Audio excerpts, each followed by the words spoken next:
Hey there, folks. My name's Ian Levinstein, and welcome to episode 215 of Comic Timing. Back at it. Back at the Comic Timing. And it is a good day to be back at it. Joined by the second in command, one of the many Summerses, Brent Cassina. Brent, what's going on? Hello. Welcome back to the show. Your show. Thank you. Welcome back to my show as well. Because, you know, you are the co-host and everything. So it's back and forth. It's communicado. Hellfire and Brimstone, she is Phoenix. Kris joining us on this episode. She might be Dark Phoenix. I'm still not taking you back as my best friend, Ian. Okay, fine. Madeline Pryor is joining us today. This is extremely gendered. If anyone, I am Morph. All right, fine. That's fair. Fine. Morph. You happy? Morph. There we go. Yeah, take your cis heteronormativity out of here. And the rest of you I'm just naming. Raph Suhu. Raph, what's going on? You do a podcast? Yes, I do. You're on it right now. Why didn't you tell me about this when we first met, like 15 years ago? You've only been on like at least 200 episodes, Raph. You've only been on some of the most notorious episodes of the show, but that's beside the point. Also, it's been 18 years, Raph. Yeah, it has, buddy. 18 years. Our friendship's going to Yale. Yeah. Yeah, I met Raph shortly after I met Ian. So That's true. yeah, 18 years. 18, You've ruined my life. 18 years.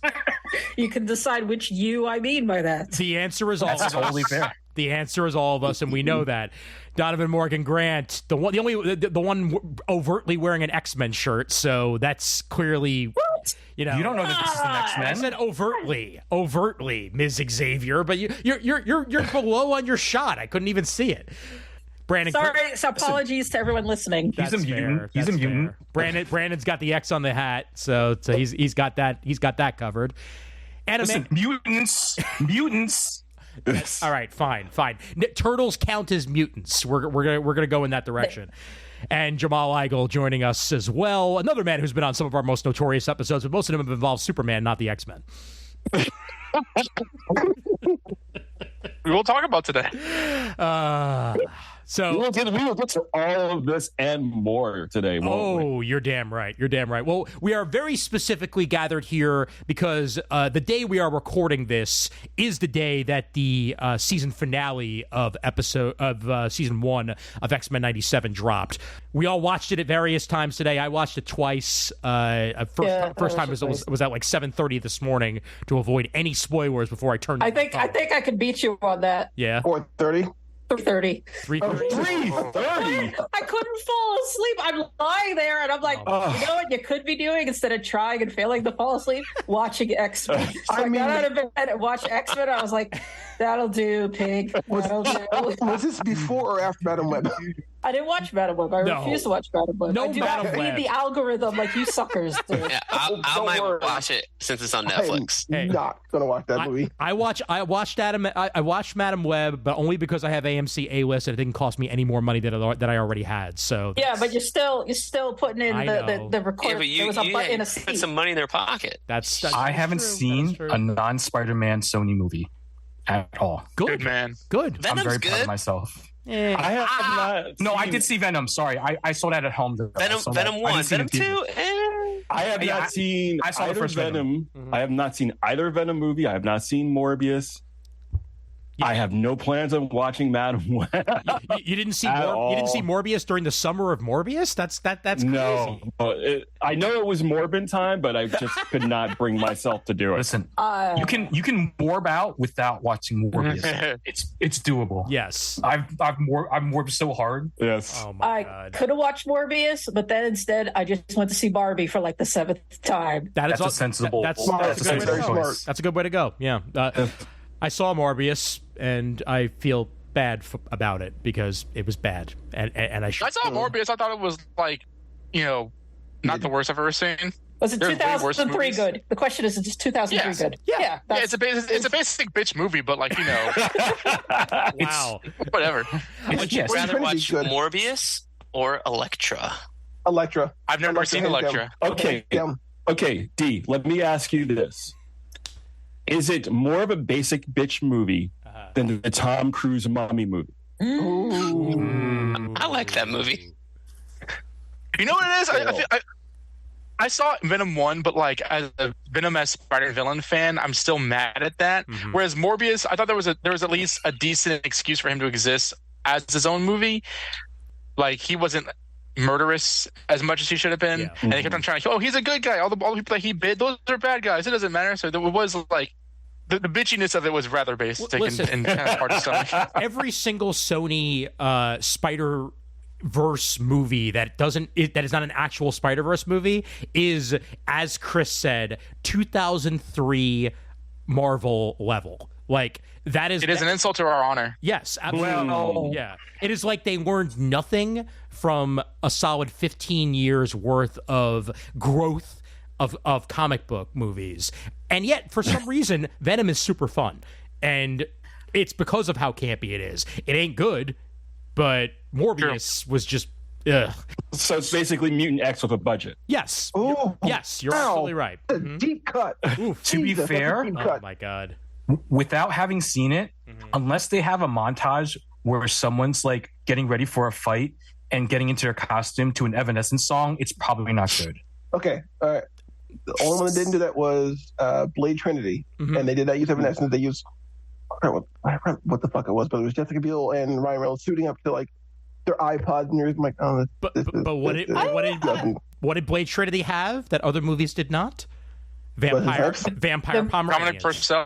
Vampire Pomeranians. That movie was worth it for the Vampire Pomeranians. And honestly, we weren't burnt out on Ryan Reynolds yet, so I was cool with Ryan Reynolds-ness in that movie, even if he wasn't really Hannibal King. Yeah. It also had Paul Posey, aka Triple H, as a half human, half vampire with no fangs.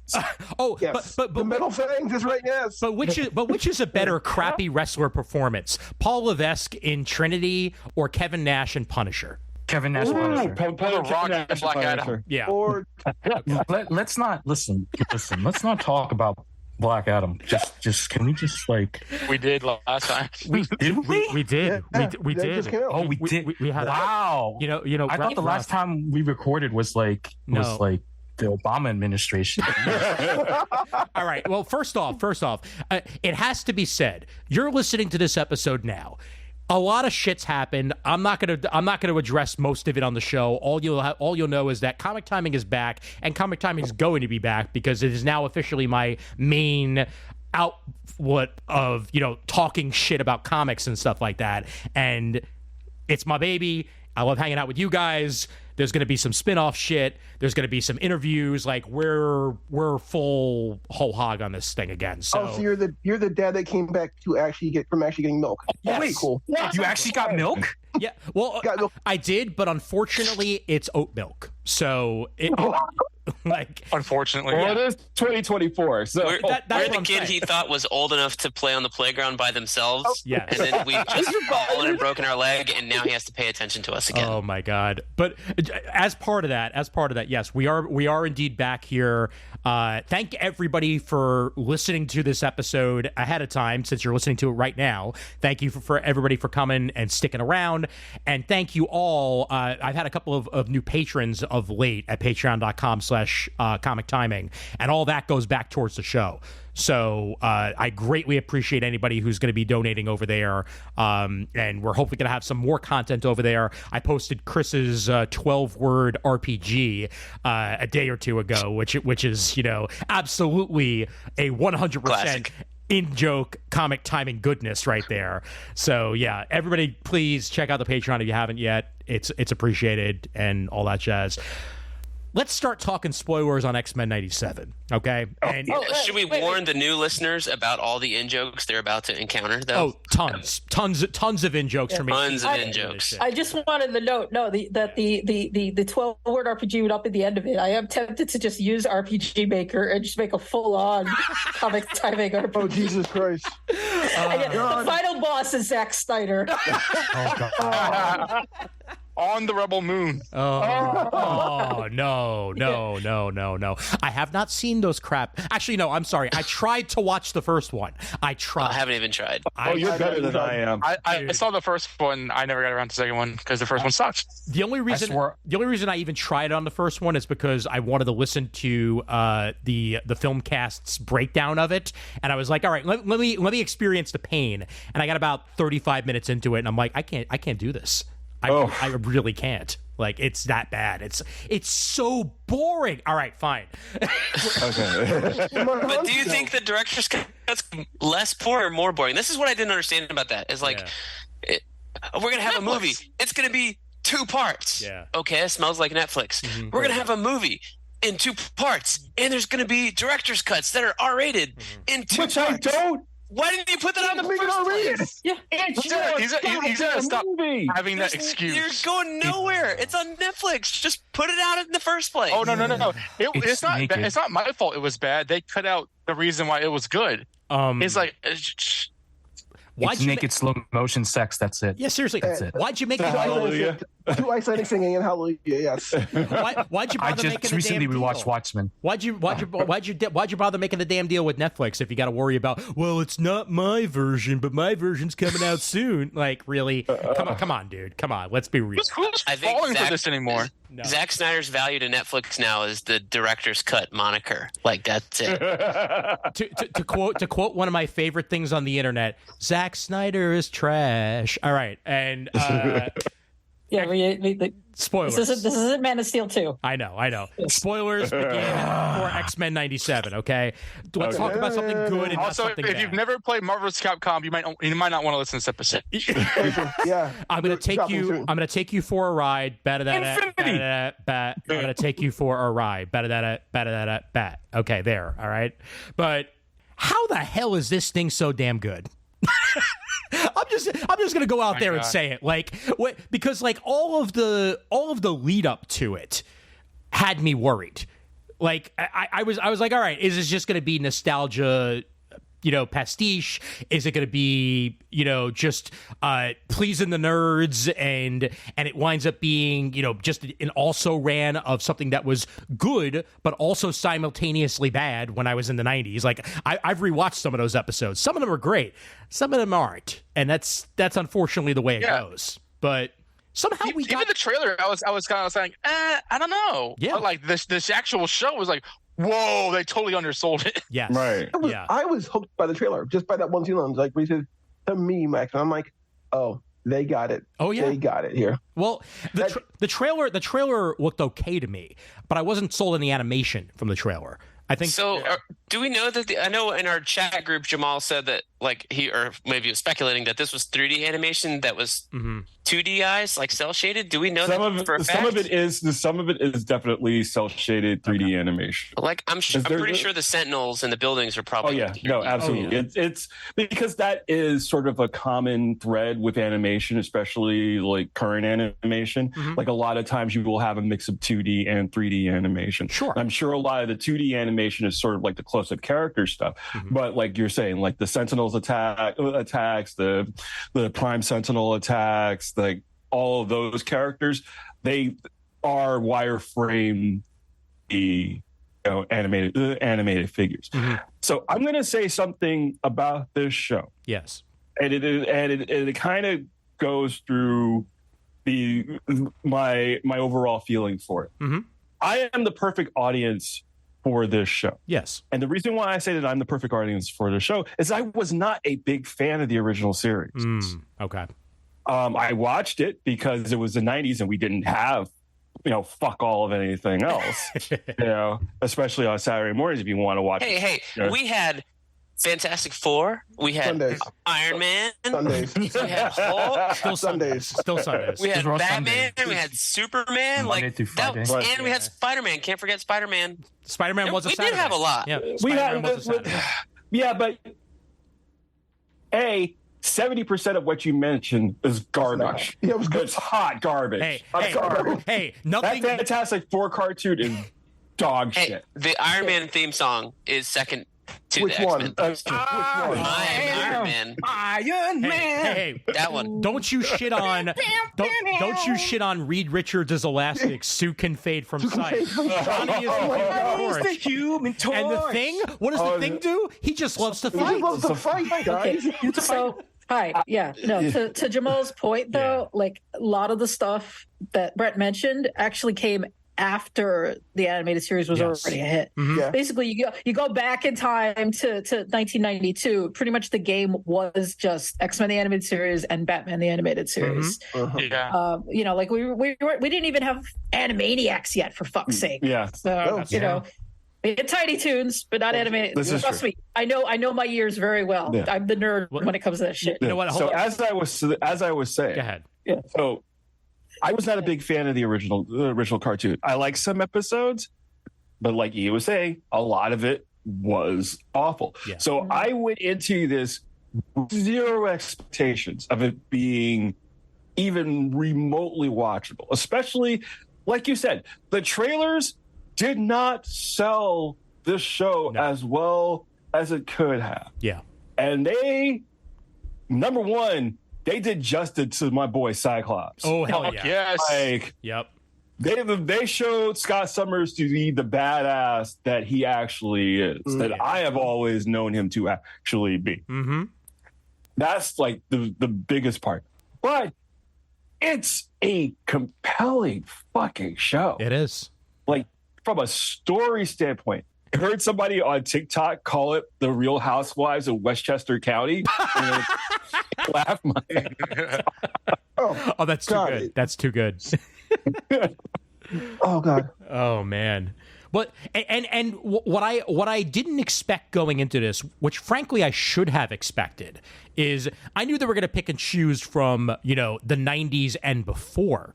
What I wasn't expecting was for them to choose from everything, including after the 90s for this for this series. And what they did choose, you know, going into the Morrison stuff with Genosha, I mean, holy hell, that episode, and what they were able to pull off successfully with that. This is the best damn adaptation of any comic book medium that I have seen, to be entirely honest with you. Like it's just so damn good. It is absolutely like right away one of like the top 3 to 5 best comic book adaptations. Yeah. And I agree because it's like I think what I like is that like the original X-Men cartoon wasn't just trying to be a period piece. It was trying to be modern X-Men. Right. And they did kind of try to do everything that they could. Whereas this one, I feel it has the same ethos because it's picking up from the original series left off. But I like the fact that they're not entirely ensconced in the 90s. You can have Jubilee wear her later costume. You can reference Morrison's stuff because it just feels like, okay, it's called 97, but we're doing X-Men. This is the X-Men story. Yeah. Right. And I've been kind of being a dick online about this, but it kind of just makes me realize how much we've been suffering in the last 20 years, because when you look at like the X-Men movie franchise, all people talk about is like Wolverine, Xavier, Magneto. Yeah. And in this one, there were so many people that were huge fans of Storm, but also Rogue, you know, Nightcrawler, of course. Like, I loved how they did Jubilee in this show, Cyclops for sure. And that shows you that like the right people were doing this because it's an X-Men franchise series and not just it has no interest in doing anything other than showing off why X-Men is not only awesome but also severely relevant. The politics in this show, this has to be the most political show Marvel has ever had in anything. It's close. I think, you know, if you honestly look at like stuff like, you know, Captain America, Civil War, The Winter Soldier, Civil War, you know, even I think this tops it pretty easily. Yeah, there is a, you know, especially with the Avengers related stuff, there's always been sort of a very political through line through everything that they've done with those characters. I do agree that I think that especially in terms of like television animation, like they really, really came out of the gate strong, and every episode sort of ratcheted up the tension and ratcheted up the drama. The episode 6 where Rogue is attacking the military base. Oh my God. Like that opening scene is probably one of the best action scenes that I've seen in a while in terms of just like pure animation. Yeah. Like, and again, you know, if you haven't played Marvel Capcom X-Men. Oh my God. Hey, Drill Claw. Yeah. They do rogues. Optic blast. They do rogues in this. They do Cyclopses in this. Everybody's doing the X before they do their big move. Like, Yeah, but watching Rogue drop down with her down kick move on that tank, I'm like, this. My God. Also, just going back to that first episode with Cyclops, where you just see him actually using his optic blast. I'll meet you on the ground. Yeah. Oh God. That was awesome. God, that whole entire first episode, I'm like, this is really something different. This is really something special here. Yeah. Like either they can actually bleed and kill people and swear, but it doesn't feel like grotesque or unsavory. It just feels like the comics. They're not trying too hard, but it is material than the kids show. Yeah. No, but I think one of the reasons why I think it works as well as a continuation is you have a lot of the original creative team from the 90s cartoon working on this show as well, and then bringing that subsequent, those subsequent decades of experience, having worked on other programs and other shows and other films in between, and bringing in with like new technology and giving it a new energy.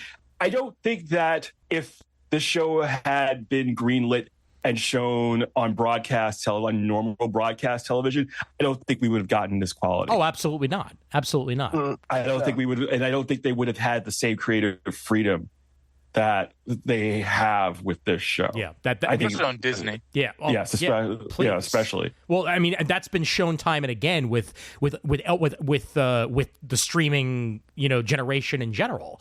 That they're able to be more mature without having to worry about broadcast standards and practices, and also trying to be for just for younger kids.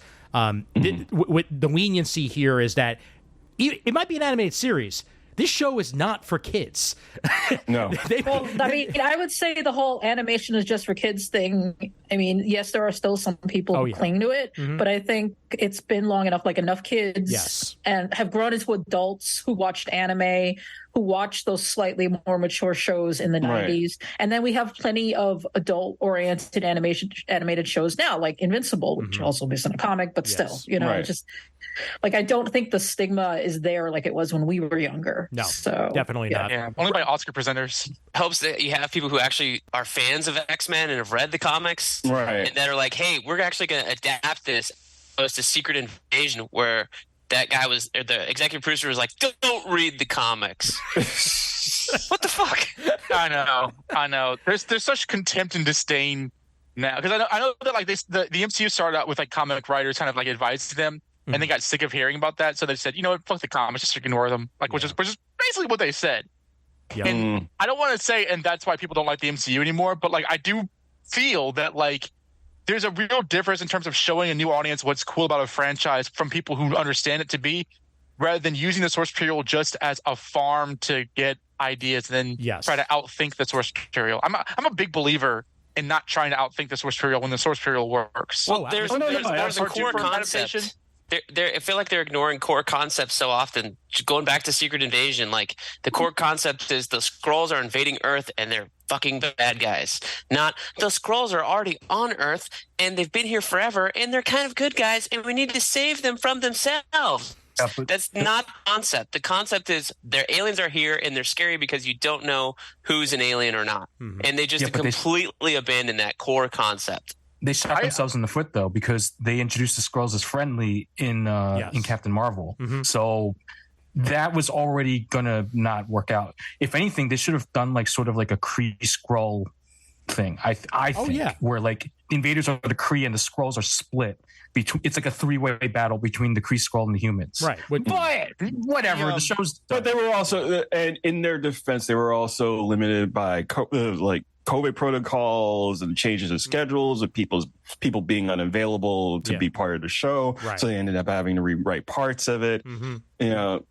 I do think that like the MCU has kind of really like enjoyed not being as tension filled. Like, like Thor: Love and Thunder, which I hated. Like, everybody was joking. Like, I was worried that like when the MCU does get around to the X-Men, they would be like, oh, it doesn't make sense for people to have mutants now. It's everyone likes this and they're fine and everything's all hunky dory, happy go lucky. And I think that this one's so faithful to the ongoing tension and also relevant allegories that mutants represent. Yeah, that they couldn't do that anymore. Like, if they tried to lighten the themes of X-Men, which is the most political Marvel franchise, it would be seen as a failure because it not only does it not meet the premise of what it is, but also doesn't replace it with anything equal as either like weighty or entertaining. There's so many more phobias now. I feel like X-Men's going to feed into that every time there's a new thing, it levels up. First it was racism, then it was homophobia, now it's transphobia, and you just keep ratcheting up whatever phobia is in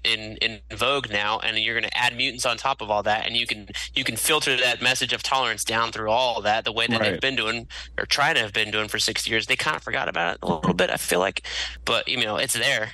I mean, honestly, I feel like if we're talking about the MCU introducing mutants, I think it's actually in a good place to do that because between Blip, which we still haven't really dealt with, like they don't want to deal with the fact that this huge traumatic event happened. Right. But I mean, I feel like it wouldn't be funny. Yeah, but the thing is, like, some of the stuff hasn't even been that funny. Let's be honest. Like, Black Panther 2 was a great movie, but it was also sad as shit. But they've reached the point they have our trust where they can do stuff like that.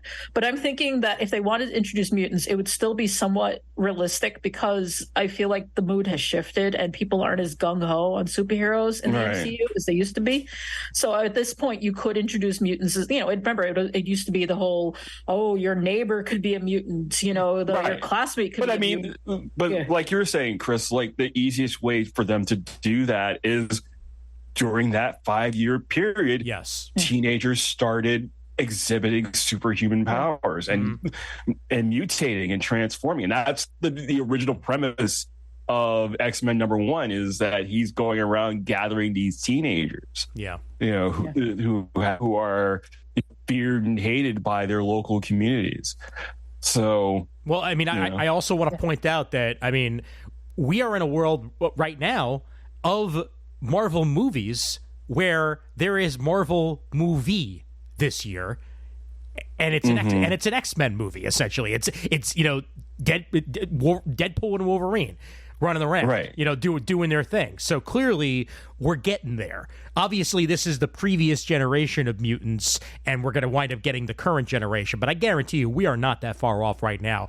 Probably right after the Fantastic Four are fully introduced in whatever way they're doing it, which from the looks of it looks to be some sort of like 60s multiverse retro thing that's going to bring them over into the main MCU and go from there, which perfectly I am A-okay with. Give me that shit. Theory. I'm fine with them just having something to do because, again, we don't want to derail this. We want to talk about X-Men, but just MCU right between COVID and like Jonathan Majors and it's just like they don't know what the heck they're doing. I'm not mad at them, like I get it. I'm like, you probably had a plan and it has gone all to shit, and like so now the universe is just spinning its wheels. So I would happy with them just picking something and sticking with it at this point.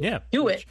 Which we're at least we're getting that with some of the franchises. Like they figured out Daredevil apparently, and that they even lessened that from 18 episodes down to 9 to tell a cohesive story. So that's a step in the right direction for me. Give me less because less is more in a lot of ways, as long as you're telling a story that matters.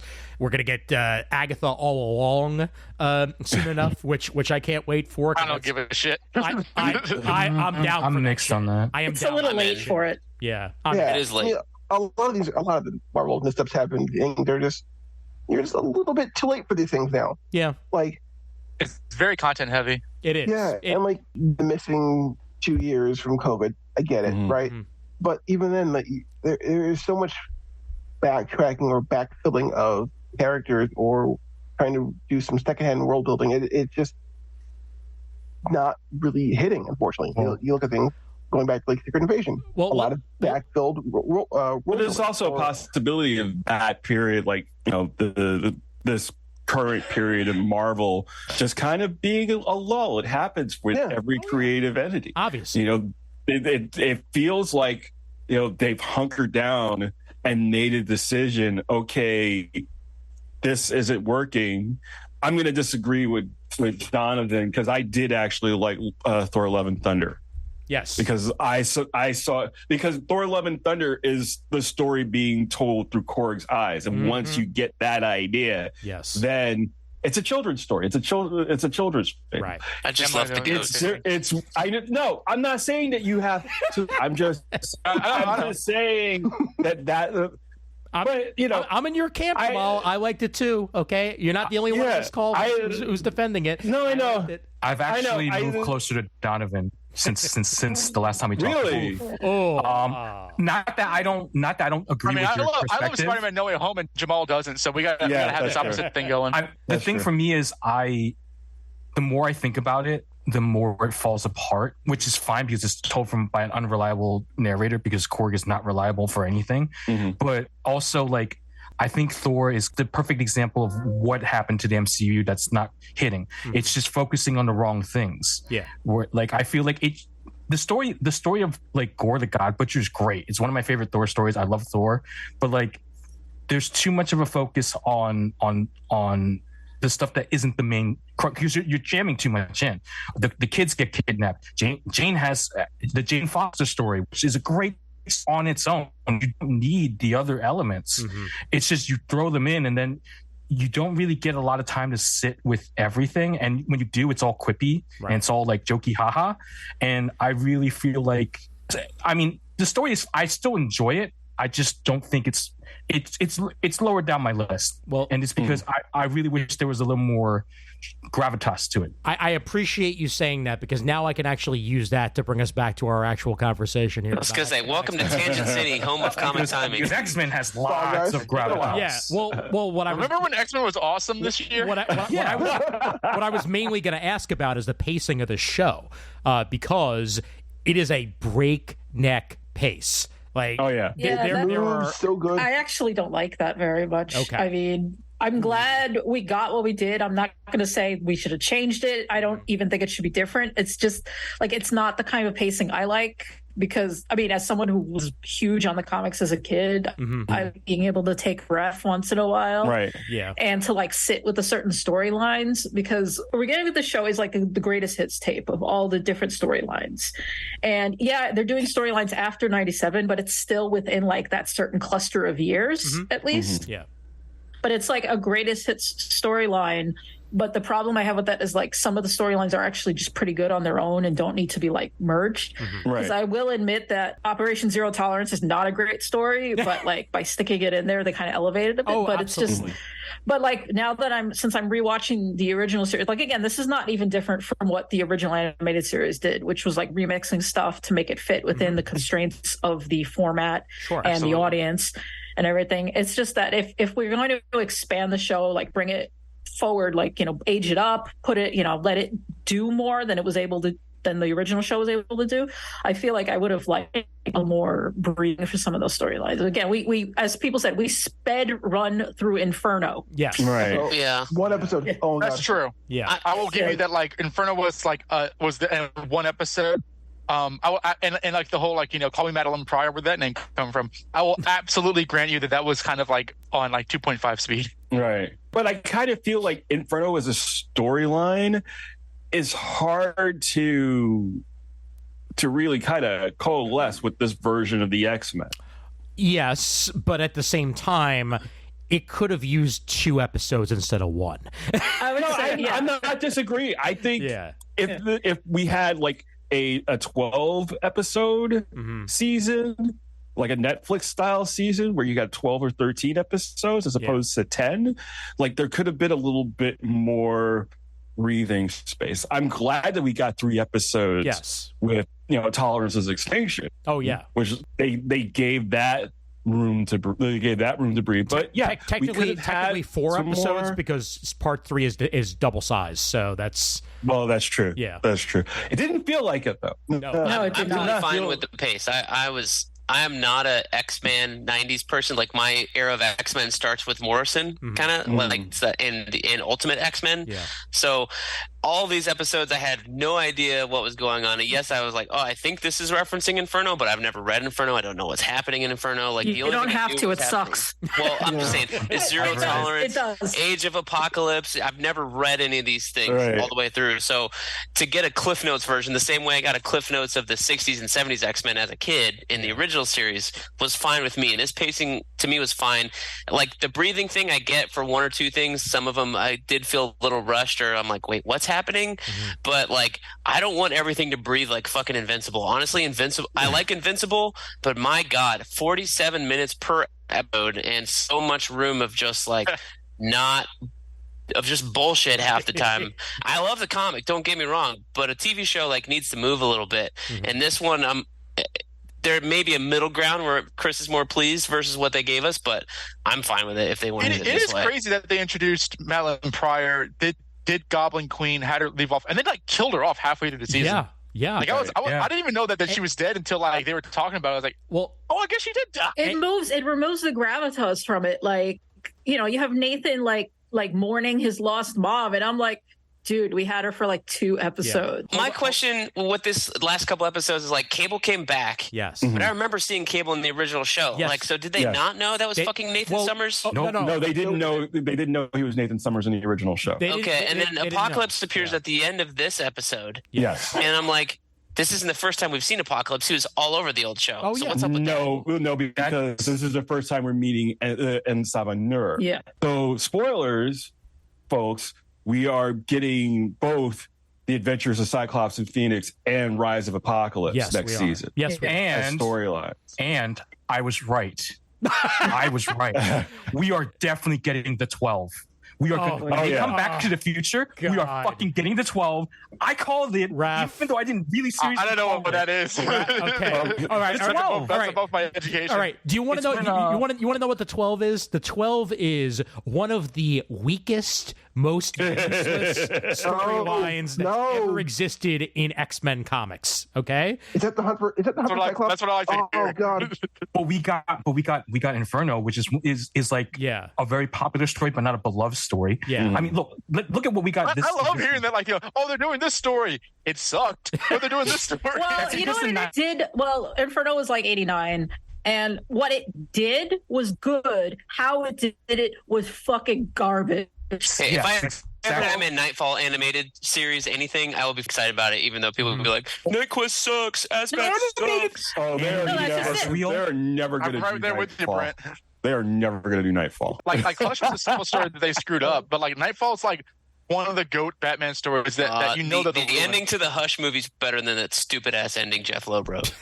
I mean, also they've actually screwed up Batman animated a lot lately. I mean, even not Dark Knight. No, Killing Halloween sucks. No, Killing Joke. The current DCAU stuff is garbage. Yeah. Okay. Anyway, back to that girl.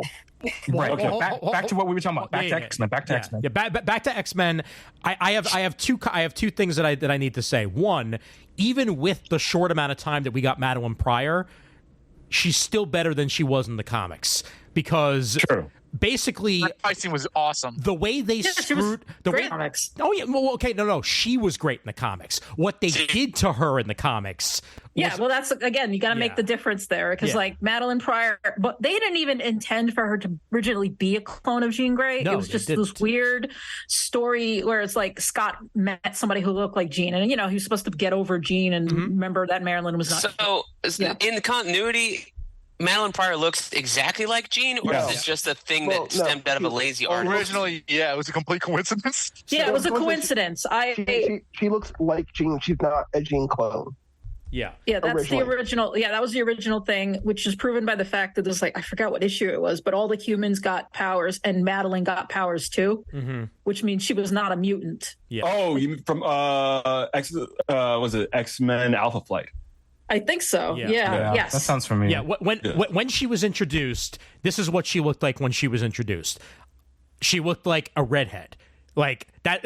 Like you could. The next panel is Scott going, "Mike, it's Jean Grey." No, I know, but like she didn't look 100% like Jean. Like, she looks a lot like her, but you could have easily just had her be Madeline Pryor because that was the original intent. But then they decided they want to bring Jean back, and by them I mean Jim Shooter. No, that's not completely true, because if you go back and read some of those issues after her introduction, when she starts meeting the other X-Men, they'll go, wow, she looks a lot like Jean. Yeah. That's creepy, dude. She does not look like Jean Grey.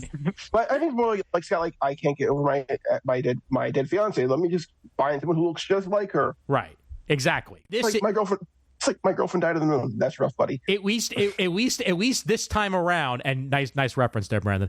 At least this time around, Scott didn't wake up one morning in Alaska, be like, my ex-girlfriend's back, and just completely abandon her. Like, They that's completely true. established his character. dear God. X Factor #1 is such character assassination that it took Wheezy coming on that book for it to make any stitch of sense and for any of the characters to even feel right.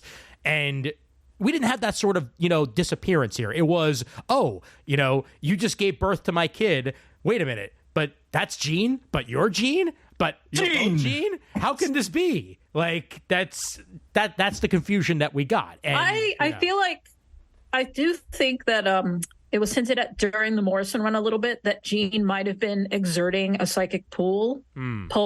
Yes, on Scott. Yeah. Like, it was hinted. It was never really confirmed, and I haven't read an X-Men comic in a while now, but I feel like it was hinted at that part of their relationship and the reason it came across as so unhealthy was because of that. And I actually thought that was a good thing, like, suggestion, and that's like how Emma was able to, like, wedge herself into that relationship. She's like, no, this is unhealthy with me, Mr. Autistic laser beam eyes guy, Although I do rapport. Although I do highly appreciate that they used that same thing you're talking about in Morrison's run here with Madeline instead of Emma. Oh yeah. Like you've been talking to her using our rapport? Like, oh God. I'm sorry, but like are we really supposed to blame Cyclops for that? Like, the woman he genuinely married and had a child with, and like she left like a week ago before Jean showed back up, and you're like, no, you're not allowed to have feelings anymore. The same day Jean made out with Logan. Exactly. I was about to say the same thing. Wait, were you like in the yard making out with Wolverine? Like, what? That happened 1 minute later. What married man or boyfriend's never told his wife, like, you know what? I would have a threesome with you if you could clone yourself. Like, that's what Scott has. I will take this from the other side and say, look, if I had the opportunity to sleep with a clone of myself, wow, come on, man. Now, I've seen that Simpsons clip. Oh dear God. Bringing it back around, though, we know that she was replaced. At least we know 100% that she was replaced at least 9 months before everything went down, because obviously Nathan was born, but we still don't even really know, and I don't know if they're ever going to tell us on the show, because frankly, we don't need to know. No, they won't. No. They don't have to. Yeah, they don't have to. It's like in Star Trek Deep Space Nine. We'll never know when Bashir actually disappeared. Yep. Well, for the nerds who understand that reference. Anyway, so it doesn't matter. In this last episode, when Nathan lost his arm, and they're like, "Oh, Scott says like, and your mom," and it's like fucking Jean. I'm like, that's not his mom. He established that when he showed back up, that he looked at her straight in the face and was like, "You're not my mom." Well, technically, I can't tell, but I think you're not my mom. It's like an identical twin situation. Well, it annoyed me because if they actually were to properly adapt the Adventures of Cyclops and Phoenix, then she would be, because that's the way he's treated her in the comics because of what happened in that storyline. Exactly. That's what bugged me about this episode. When they're like, "Hi, I'm Scott. This is Jean," and I'm like, "Don't tell them your real names. What the hell is wrong with you guys?" Can we? Hi, I'm Scott. I'm Jean, and I'm Beverly Crusher. Okay. Anyway.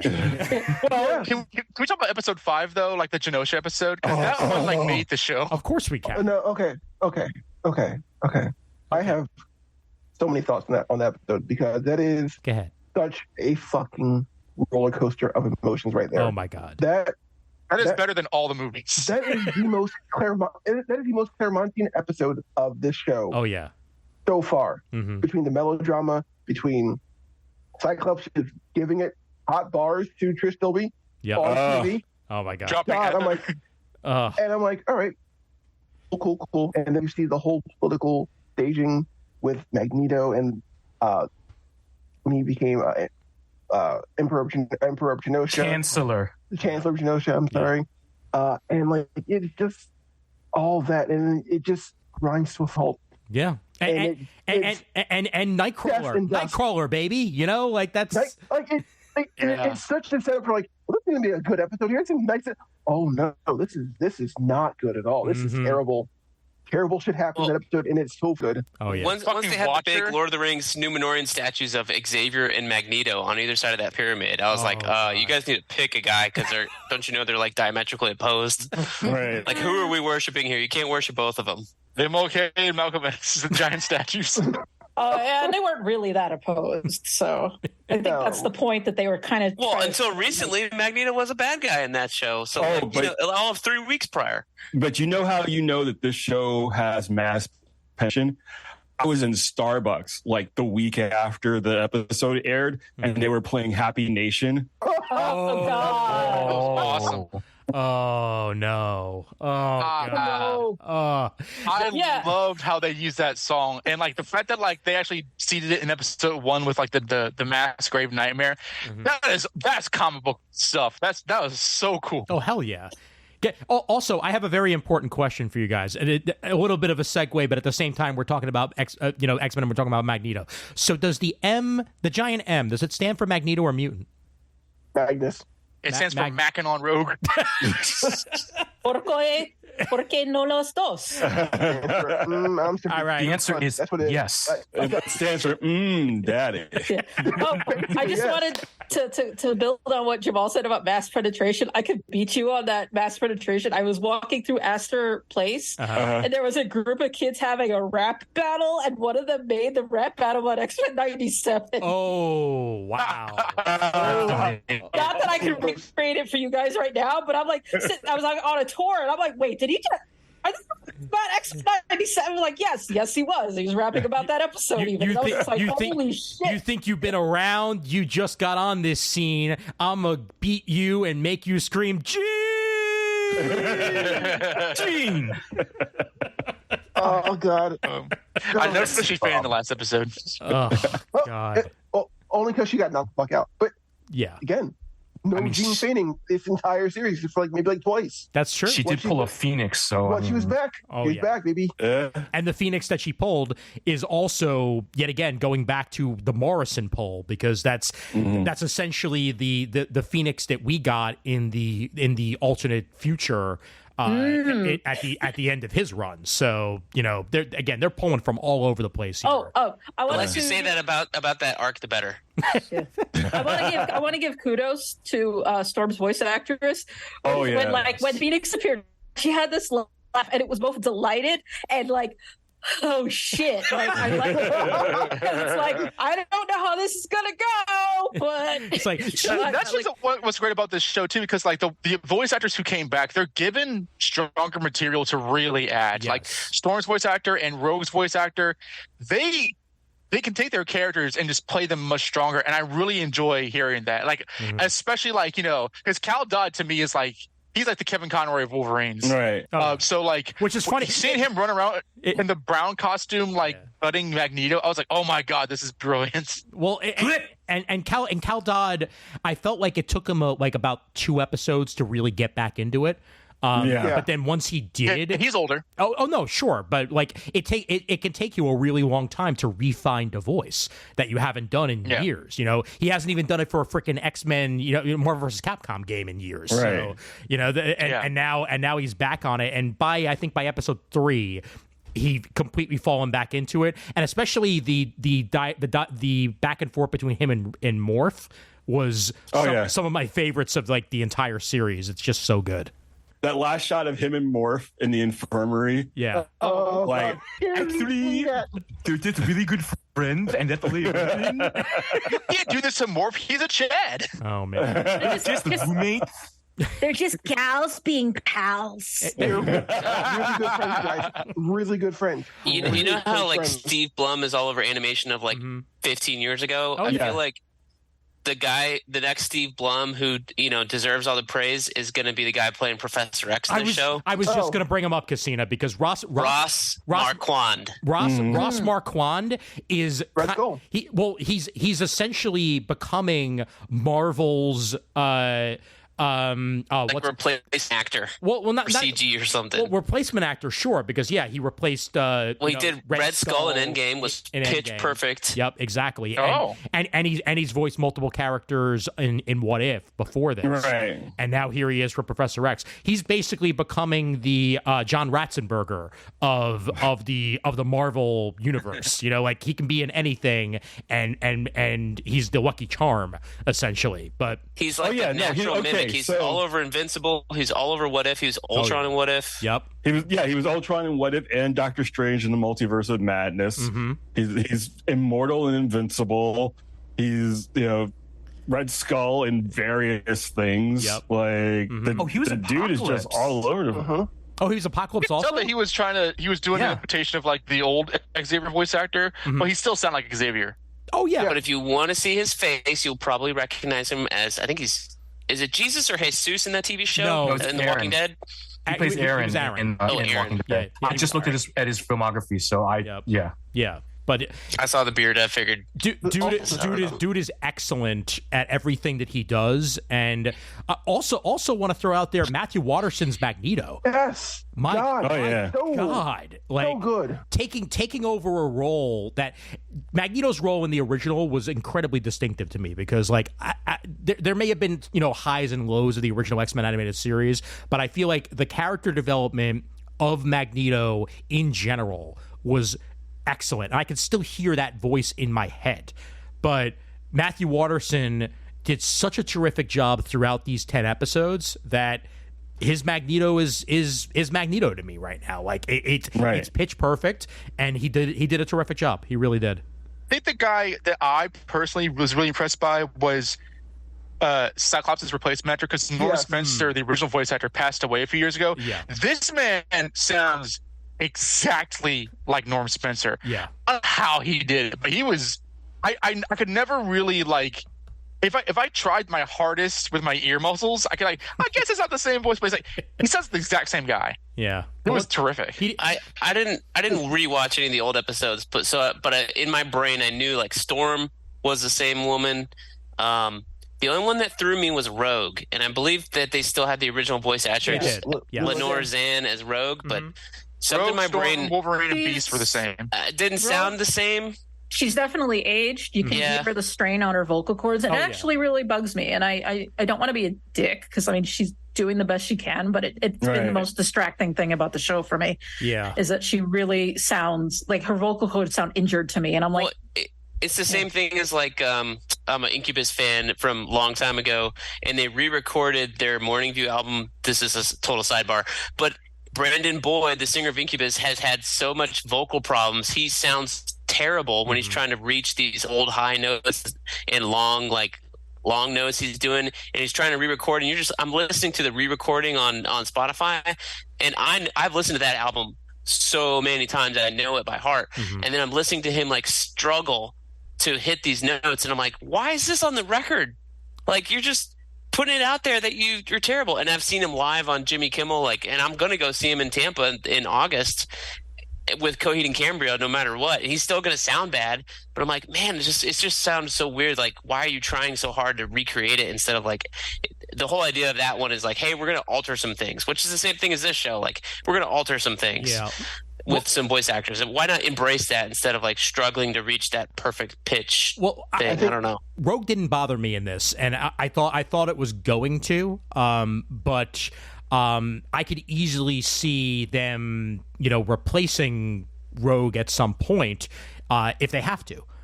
Quite frankly, I think that right now. Lenore Zan, I think, did a good enough job to continue on for at least a season or two more. I don't know how long the show's going to run, but it didn't really bother me the way that it did some of you other guys did. But again, they could easily be like, hey, do you want to take a break and have somebody step in and have her be a side role, like for instance, Catherine Disher, the original voice of Jean Grey, was Val Cooper in this. Right. Because they had Jennifer Hale, who has previously played Jean Grey, play Jean Grey. So but then again, Jennifer Hale can play literally anybody. So that's beside the point. Yeah, she is very prolific. I mean, I've been rewatching the original series, and Rogue is the one that stuck out the most to me as different, even though it's the same voice actress. It's like even the ones that are changed, I don't register it the way I normally would. And I think they've done a good job, because mostly they've done such a good job that it overcomes that part of my brain who go, hey, that's a different voice actor. Like I remember being a kid and hating when they did that. Right. Now I just barely register it. And I partly is like, I just don't care as much as I did when I was a kid. When you're a kid, you need things to be the same. But also I think it's just, we're better at, finding the right actors and also mixing the voices down so you don't have that jarring transition. And AJ Locascio, as another example of somebody who took over a role, him being the new Gambit and then having the old Gambit be Cable. Like that, it's wild. Really? I didn't know that. Yeah, Chris Potter stepped into the role of Cable in this, and frankly, his Cable is perfect. Like that is a excellent dead-on Cable voice for me. Like I wouldn't have even guessed that it was the same guy who used to say oncle, but he did a terrific job in this, stepping into a new role and still being a part of the cast in some way. It was his episode by 5 when he was like, "Game it, steal bit, and race. The gods always be in my favor." Oh my God! I think I knew Chris Potter was gonna be a perfect Cable when in episode I think it was the first part of Tolerance is Extinction when he's that little laugh. The Cyclops like, I'm gonna need a few more of these things, right? Like, oh yeah, you got it now.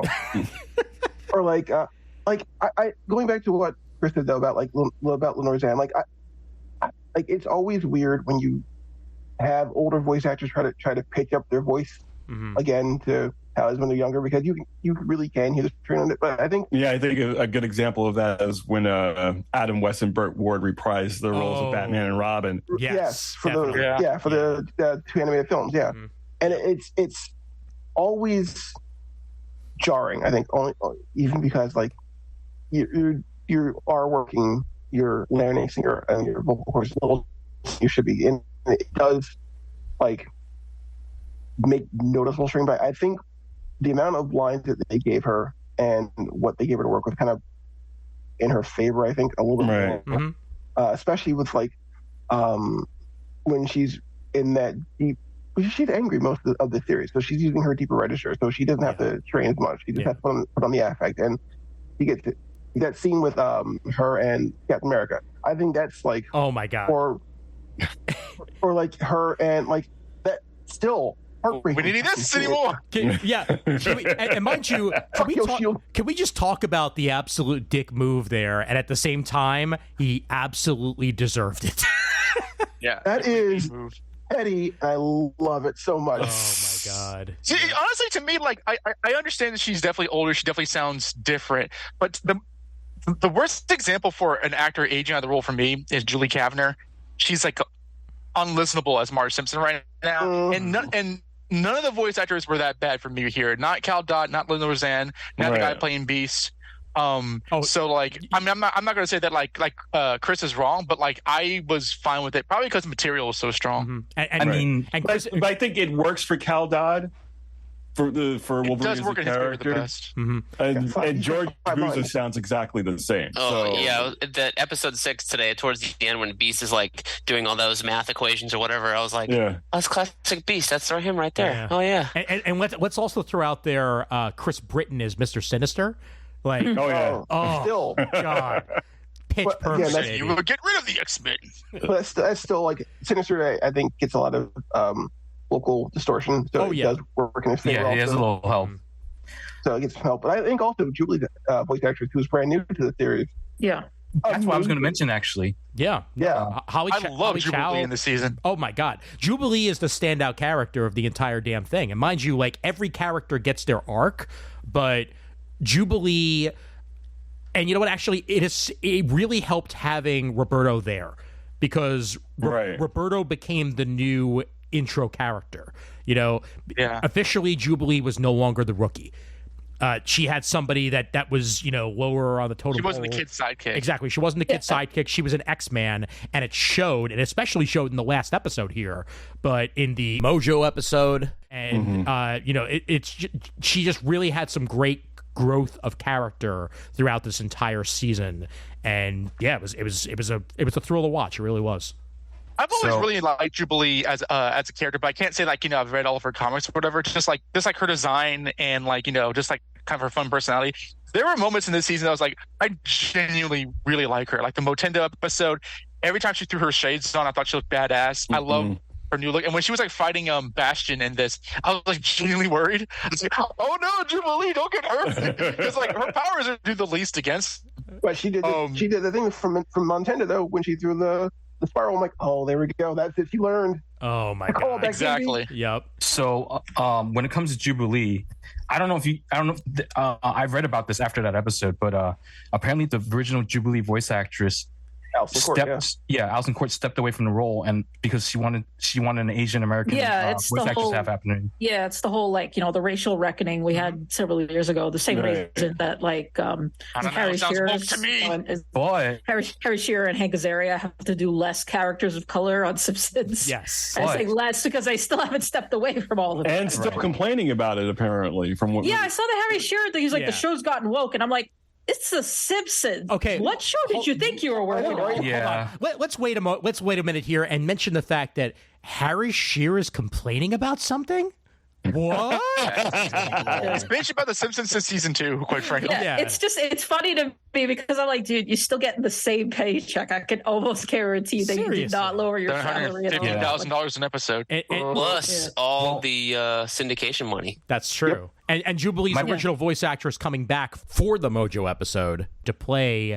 That's what I was going to say. The computer. She still got to be a part of it. Exactly. Yeah. That character, I had no idea was from the comics. I was like, okay, I've hit my ceiling on X-Men knowledge. I'm like, Obsessia? That's a deep fucking cut. Not gonna lie, I fell asleep during that episode. I was watching it late at night in the Motendo, and I woke up and I was like, I don't need to go back on that one. Well, because it was life death, which is one of my favorite stories. I was wide awake. So here's the thing about that too, is that they did pull a little bit of the old trick from the X-Men animated, which the entire Savage Land stuff happening in the last 3 minutes of every episode for a decent amount of time. They gave life death a secondary role at first, but I do appreciate that it concluded with it being the main story. Yeah, no, I think the life death part one was it's the breathing I was talking about, by kind of just letting time is passing.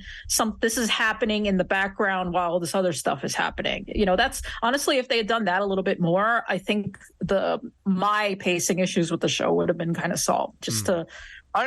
Yeah, and I understand that like a lot of people who are probably aren't familiar with the story thought that those were the weakest episodes, but those stories are genuinely character driven. Oh yeah, and they're kind of made to kind of really sit with those two characters. And I thought that they did about as good a job as they could. I was as a big fan of that story. I was impressed and pleased, especially with her magical girl transformation part 2. Oh yes.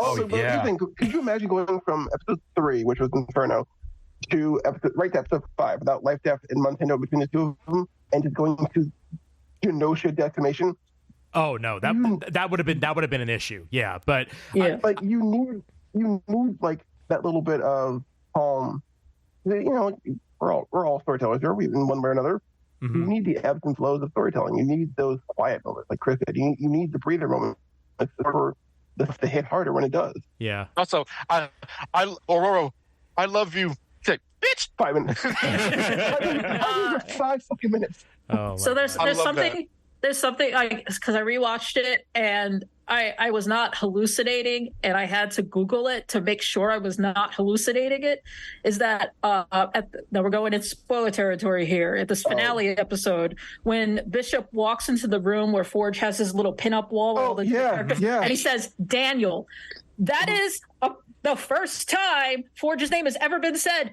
Ever. What? Second. Ever. It was on Twitter. It was on Twitter that he was supposed to be called Daniel. I forgot what his last name was supposed to be, and it never got used in the comic. And as far as I know, it's never been used in the animated series before. Wow. I looked it up online. I was like, oh, his name is Forge. He's never been called anything but Forge. So when he said Daniel, I was like, are they making that? Is that like a cartoon thing, or is it like from like the character outline? It was in the outline. I thought Storm did Daniel once before, also in Life Death 2. Maybe I didn't stand out to me as much as this did. I could be wrong, but it did. The fact that the series finally went, you know what, Forge deserves an actual name, even though Forge is cool. Oh yeah, and give the man a name. It's always been awesome. And just in general, whenever Bishop gets to be smarmy to somebody that he knows in the future that doesn't know him in the past, that's what, he needed it. He needed that win because he gets shit on so much by both the original animated series and this series. To be honest, my god, they sidelined him. I missed the Jerry Curl mullet though. Oh yeah, I do not, and I also don't miss the harmonica going. Speaking of hair, though, I like that one of Storm's secondary mutations is growing a full head of hair. When she felt like it. Unstable molecules, guys. I was going to say unstable molecules. Yeah. I'm going to say she gave herself a weave on the spot. If she can make herself a costume, she can do whatever she wants. Listen, remember in episode 1 of the original series, she just like suited up in the mall, like no, in the first episode. First episode. Yeah, she could do this. Like I have zero questions. Like I've seen her do that before. Even though unstable molecules. So speaking of Forge, so his name in the outline, in Claremont's original outline, is Daniel Lone Eagle. Okay. All right. So I'm kind of glad they didn't go that way. The full thing. Yeah, exactly. Because that's sort of like, calling a black character, Joe Jackson. Well, they already had Thunderbird for that. That's true. That's very true. I don't think anything beats like Miles's dad being Jefferson Davis. Yeah, that's true. Yeah, very true. I didn't even catch that until they had to change it, and I was just like, "Why? Oh God! Gee. Fuck! Why? Who thought that was a good idea?" Oh, and his uncle, Robert E. Lee. Oh my God, Raph. Wow. Ladies and gentlemen, this is Raph Suhu's final appearance on the podcast. Listen, you've written that before, and I'm still here. I was about to say the same thing, Raph. Oh my God. One of the things I wonder, and I don't know if you guys notice this either, when each episode starts after it's a little more grainy, like it's an old film cell, and then I feel like it clears up as the episode goes on. Mm-hmm. I didn't notice it before. I have to go back and watch it.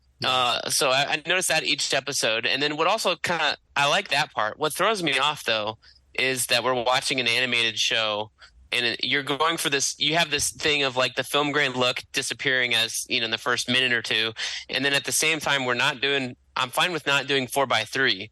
But then changing to like the widescreen 1:3:1 or whatever instead of just the 16:9 is a little strange. Like I feel like, hey, we're acknowledging it's an older TV show with the film grain, but we're modernizing by removing it. But why are we pushing that modernity to the widescreen animation format as opposed to just embracing like the normal 16:9? Well, because most TVs aren't built for that anymore. So. I don't want like a 4:3 Justice League Zack Snyder cut. Right. I'm not saying that. I'm just like, why not use all the cheap or whatever screen real estate you got?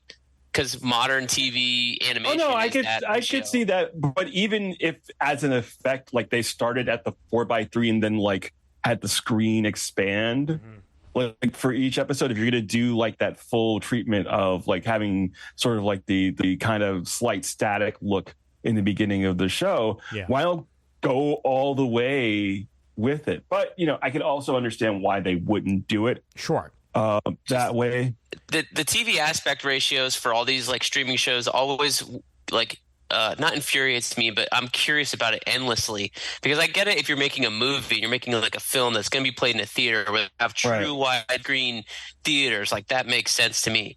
But if you're like, hey, I'm going to make a streaming show that's going to be played on everybody's phone, on everybody's laptop or iPad or whatever, that like where 16:9 would give you the most real estate, that then you're going to go, nah, I'm going to go like super widescreen for something. And I'm like, that to me is I know it's like an artistic thing, but like just in terms of a practicality thing of like, hey, I'm going to watch this on my phone and it's going to be this big as opposed to this big or something like that. They don't give a shit if you're going to watch it on your phone. Yeah, There's no creator alive right now. I know. Who wants people to watch it on their phone? They will not consider that right now. Listen. They tried to make. I remember CES a few years ago saying like, widescreen TVs are coming. Like they're going to do the regular, like the 1x3.3. I don't know what you call it, CinemaScope, whatever the fuck.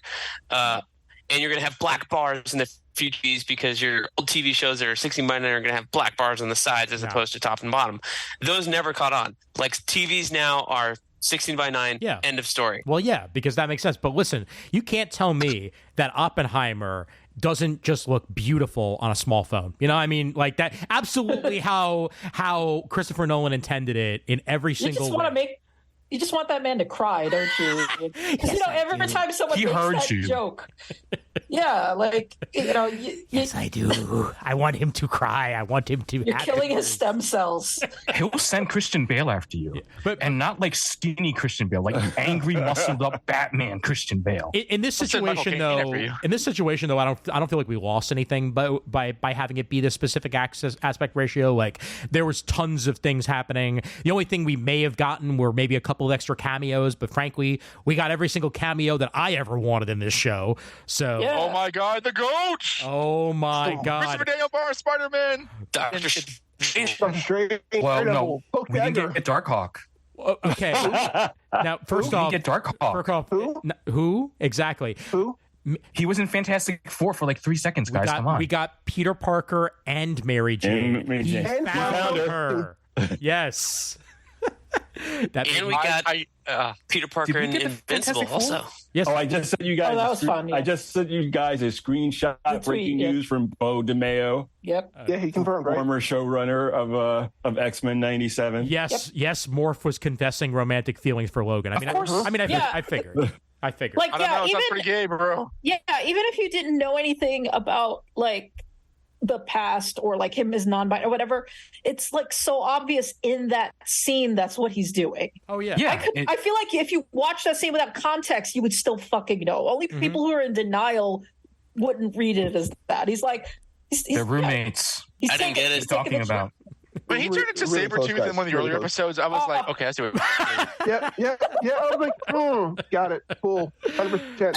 I guess I'm not paying that much attention to it because I didn't catch on. I had to watch it. He literally said, I love you. I had to explain it to me. I know, but I thought if he's being Gene, like, I don't know. He said, I'm just saying I'm dunce, okay? I'm just dense. So I will. I'm like, that's pretty explicit there. Yeah, it was surprisingly explicit. I was so happy. That was the most like, the openly direct statement. There's only one way that it could have been more direct, and that would have been him turning into Mariko. And I feel like Morph would be the best and the worst romantic partner for Logan because he could be everybody that he's gotten dead, which would be good for him and also bad for Wolverine. Like, it would have been like that scene in X-Men 2 when Mystique in the tent where she turns into like all the characters and then ends on Brian Cox. Oh, speaking of which, something to bring up here about Morph, the power change that they now have the ability to take on the powers of anybody they want, along with the change. Like that's interesting. It's also really, really overpowered. Well, that makes it different from Mystique, who we never saw. Jamal was totally off. Right. I thought that blonde woman was Mystique. Everybody thought that Val Cooper was Mystique. Oh yeah, and I'm still not convinced she's not. Yeah, because Val Cooper because Mystique has been Val Cooper before. So, but the thing is, if Bastion could suss out Morph, why wouldn't he be able to suss out Mystique? That's true. That's where I was like, okay, he knows. That's when Morph got caught. I was like, that's it. Yeah. That power change thing is cool because it makes him distinctly different from Mystique. Like Mystique can change her appearance, and Morph is like, no, I can get powers. Well, and Bo DeMeo said online that like he can the more powerful the person, the shorter time he can kind of stay in that form. He can't be Hulk for like weeks. Yeah, that makes sense. Yeah, so he needs some limits. Yeah. I would say Mystique at least has one thing over Morph. Mystique can actually like transform into a man and create sperm. Oh God. Look, I have been out of the comics for a while, so when I was just like looking at Wikipedia, I was like, "They did what?" and found out that they made and finally confirmed. Yeah, I leave for 5 minutes, and you turn around. Okay, you have to. Okay, so for people not reading current X-Men comics, so for a long time, and I'm just going to recap this because I'm not paying that much attention, but I am reading the current ones. So we thought Mystique was Nightcrawler's mom, right? Because she's blue, he's blue. Right. Right. In the new comics, they said, hey, you know how Mystique and Destiny are a thing, and she's blue and she's not? Well, somehow Nightcrawler is Destiny's child, not Mystique's. And Mystique, single ladies. like Kris just said, right morphed into a man. She the man. I like how you said somehow, as though we don't know how that's going to happen. That was the intention when the characters were introduced, because Mystique and Destiny have always been a thing in the comics. They've always had to downplay it, the gals being pals bullshit. But as society's become more accepting, the powers that be at Marvel have been more tolerant of like letting them be a lesbian couple. And then they finally took the step and did what Claremont wanted to do all along, which I was just like, yes, let's get rid of the demon bullshit. I hate the Mystique Mystique went from being, what's the guy's name? Nightcrawler's mom to now Nightcrawler's mom and dad. Yes. Technically. Yes. Because Azazel and Chuck Austin kind of suck. Yeah, I wonder why. Yeah, if you read the issue, Azazel's like crying. Wait, really? Oh God. I still don't know where the demon stuff came from, but oh well. Chuck Austin, we just said that. No. I mean, like Nightcrawler's like actually they're not explaining his actual look. I mean, no, they did. They explained that Mystique has the ability to take on the genetic material of other people also.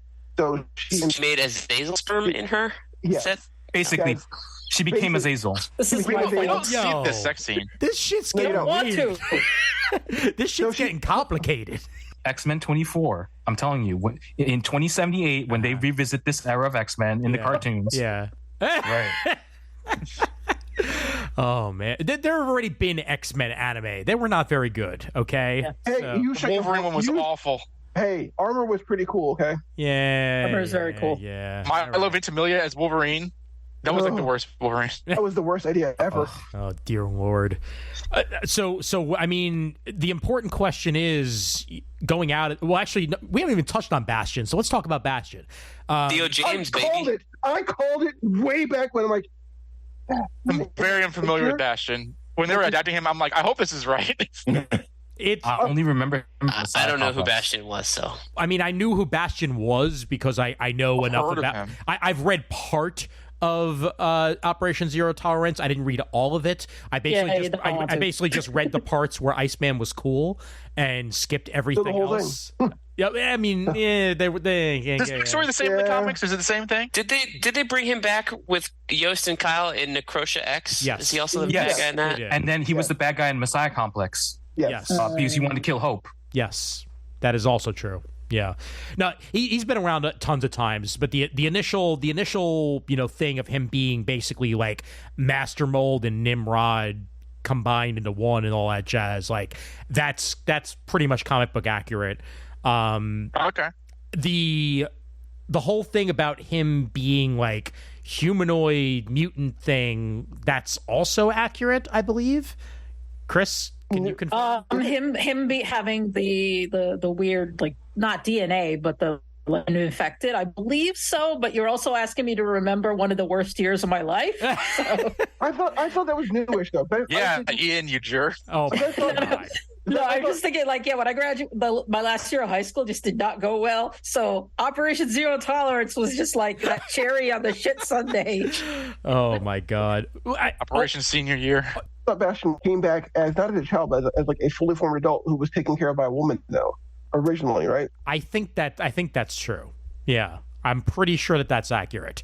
But then again, I would need to go back and check that out. All I know is that when it comes down to it, in the end, vis-a-vis, he's better here. His voice actor was Theo great. Theo James was so good as Bastion. God, he's amazing. I'm like, wait, is that the guy from Castlevania? It is. I'm like, oh, Oh, I just looked it up. Sorry. No, Bastion, you're gonna love it. It was the Siege Perilous. Of course it was. Right. Yeah, all right. it was. Because, If you say so. because everything wacko about the X-Men is the Siege Perilous. You're right. Hey. Pretty much. Again, there's a reason why there's a reason why I shit on the late 80s of X-Men so much, and the Siege Perilous is like right up there in the top 5. Oh Hey, my God. Gonna get it next season though when they come back to Australia, baby. Come on. They're okay. If we get Gateway, fine, but like, don't know, okay? I'm telling you, we're getting the 12. We're definitely getting the 12. Raph, I really hope you're wrong. You're probably right, but I really hope you're wrong. I don't want to be right, but I made that prediction, and look, we're getting an apocalypse centric story and we're getting one that takes place right before the 12, and Gambit was his Horseman of Death during that time. Okay, but as long as we don't devolve Wolverine just because he's in BC times, because Wolverine with the missing nose, we don't need that. Yes, we also don't know. You don't know where he ended up. So I was surprised they didn't pop the bone claws in this episode. Oh man! Wait! Jamal, do we need the issue where Wolverine licks Cyclops? Like, is that a thing that we need? Maybe not, but we definitely need like bestial, like Bandana.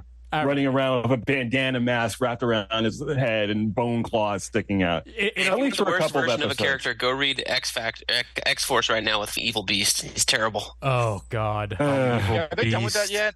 He's being replaced. He's being replaced by old school beasts. So yeah, that's basically happening. X-Force is rebooting in 2 months. The solicit is in for number 1 is in this month's preview. So I just did my order. Yeah, X-Factor, X-Force, X-Men, Extraordinary X-Men, and Jean Grey. They announced a Storm series. Storm's joining the Avengers. Like a whole bunch of stuff is happening. Too many X books. Yep. When has that ever not been a thing? I mean, exactly. So what you're saying is that it's X-Men 97. Hi-oh. Yeah. But yeah, Bastion in this, utilizing the Sentinels the way they did, where anybody could be a Sentinel, that's always awesome. I think the execution in this was superb. I think combining that with the Sentinels from Morrison's run, also great touch, and really just the combo of Sinister and Bastion as like this cabal just made it that much better. All the choices just worked for me. It felt like comic X-Men. Yeah, the whole shadowy villain thing. Yep. The whole thing felt like a comic book, which is the reason why it did work for me, because I mean, we've talked about this on the show over the years, that the best adaptations are the ones that don't take themselves too seriously, and are okay, like are comfortable with leaning into things that get ridiculous. Yes. And I mean, I don't know if I could say the season was totally ridiculous, but it did definitely leaned into the fact that like X-Men can just be really kind of off kilter for a series that is supposed to be about like, equal rights and, and fighting for, the minorities and stuff like that. And yet it gets like so fucking weird sometimes. Oh, hell yeah. It's extremely soap opera. Mm-hmm. So horny also. So fucking horny. But it's so horny, and I love the horniness. I love the fact that I watch a lot of comic book YouTubers, and like everyone was like, the second they saw the Wealth, and they're like, oh, here comes Cassandra Nova. Here comes Cassandra Nova. I'm like, no, they're not going to do Cassandra Nova, because that's too weird to do. And coming in Deadpool, for crying out loud. Well, yeah, right. And also Xavier was off world. It didn't make any sense to do Cassandra Nova. Exactly. I'm like, no, it's going to be bad. Oh, yeah. So what was that about? Xavier off-world. Like, why? It never went anywhere. Because he had to get his back. You could have a Shi'ar interlude for no damn reason. That's why he did it.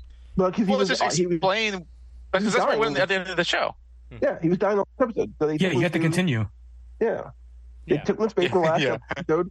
Well, it literally like, I will take him away from you, and I will make him better. And it's the very end of the show with Magneto and Storm and Jubilee all looking up at the sky. Xavier going, Farewell My X-Men, and then it takes place a year after that. Mm-hmm. Meanwhile, I just remembered that there's still that code for Marvel Unlimited for a month for 97 cents. Apparently, it expires in 2 hours, according to the website. So. Well, you best be getting on that, because that's just did it. I'm gonna actually read every X-Men issue now. Nice. I got Plus. Actually, so this year's figure was the Red Nova. Ooh, nice. I downgraded from Plus. I had Plus, and then I was like, why do I still have Plus? So that I like the trinkets. I mean, I like the trinkets, but like I didn't need the trinkets, so I just said goodbye to the trinkets, and now I'm just reading comic books. So that's it. You've seen my stuff. We all know I have a problem. It's okay. I know. Yeah. It's okay. It's fine. I would judge you, Raph, but as soon as I get a full-time job again, I'm full on leaning into the Barbie collecting thing, because they recently released a set of designer chairs for Barbie. Oh no. It is a $60 set of chairs based on like these real like thousands of dollars chairs. They're Barbie size, and I'm like, I want those. I don't know why, but I want them. Oh my god! You have no idea how much it hurt me not to pre-order the Godzilla -1 Deluxe Edition from Japan, because they gave, with every pre-order, they gave you a facsimile of the Godzilla statue that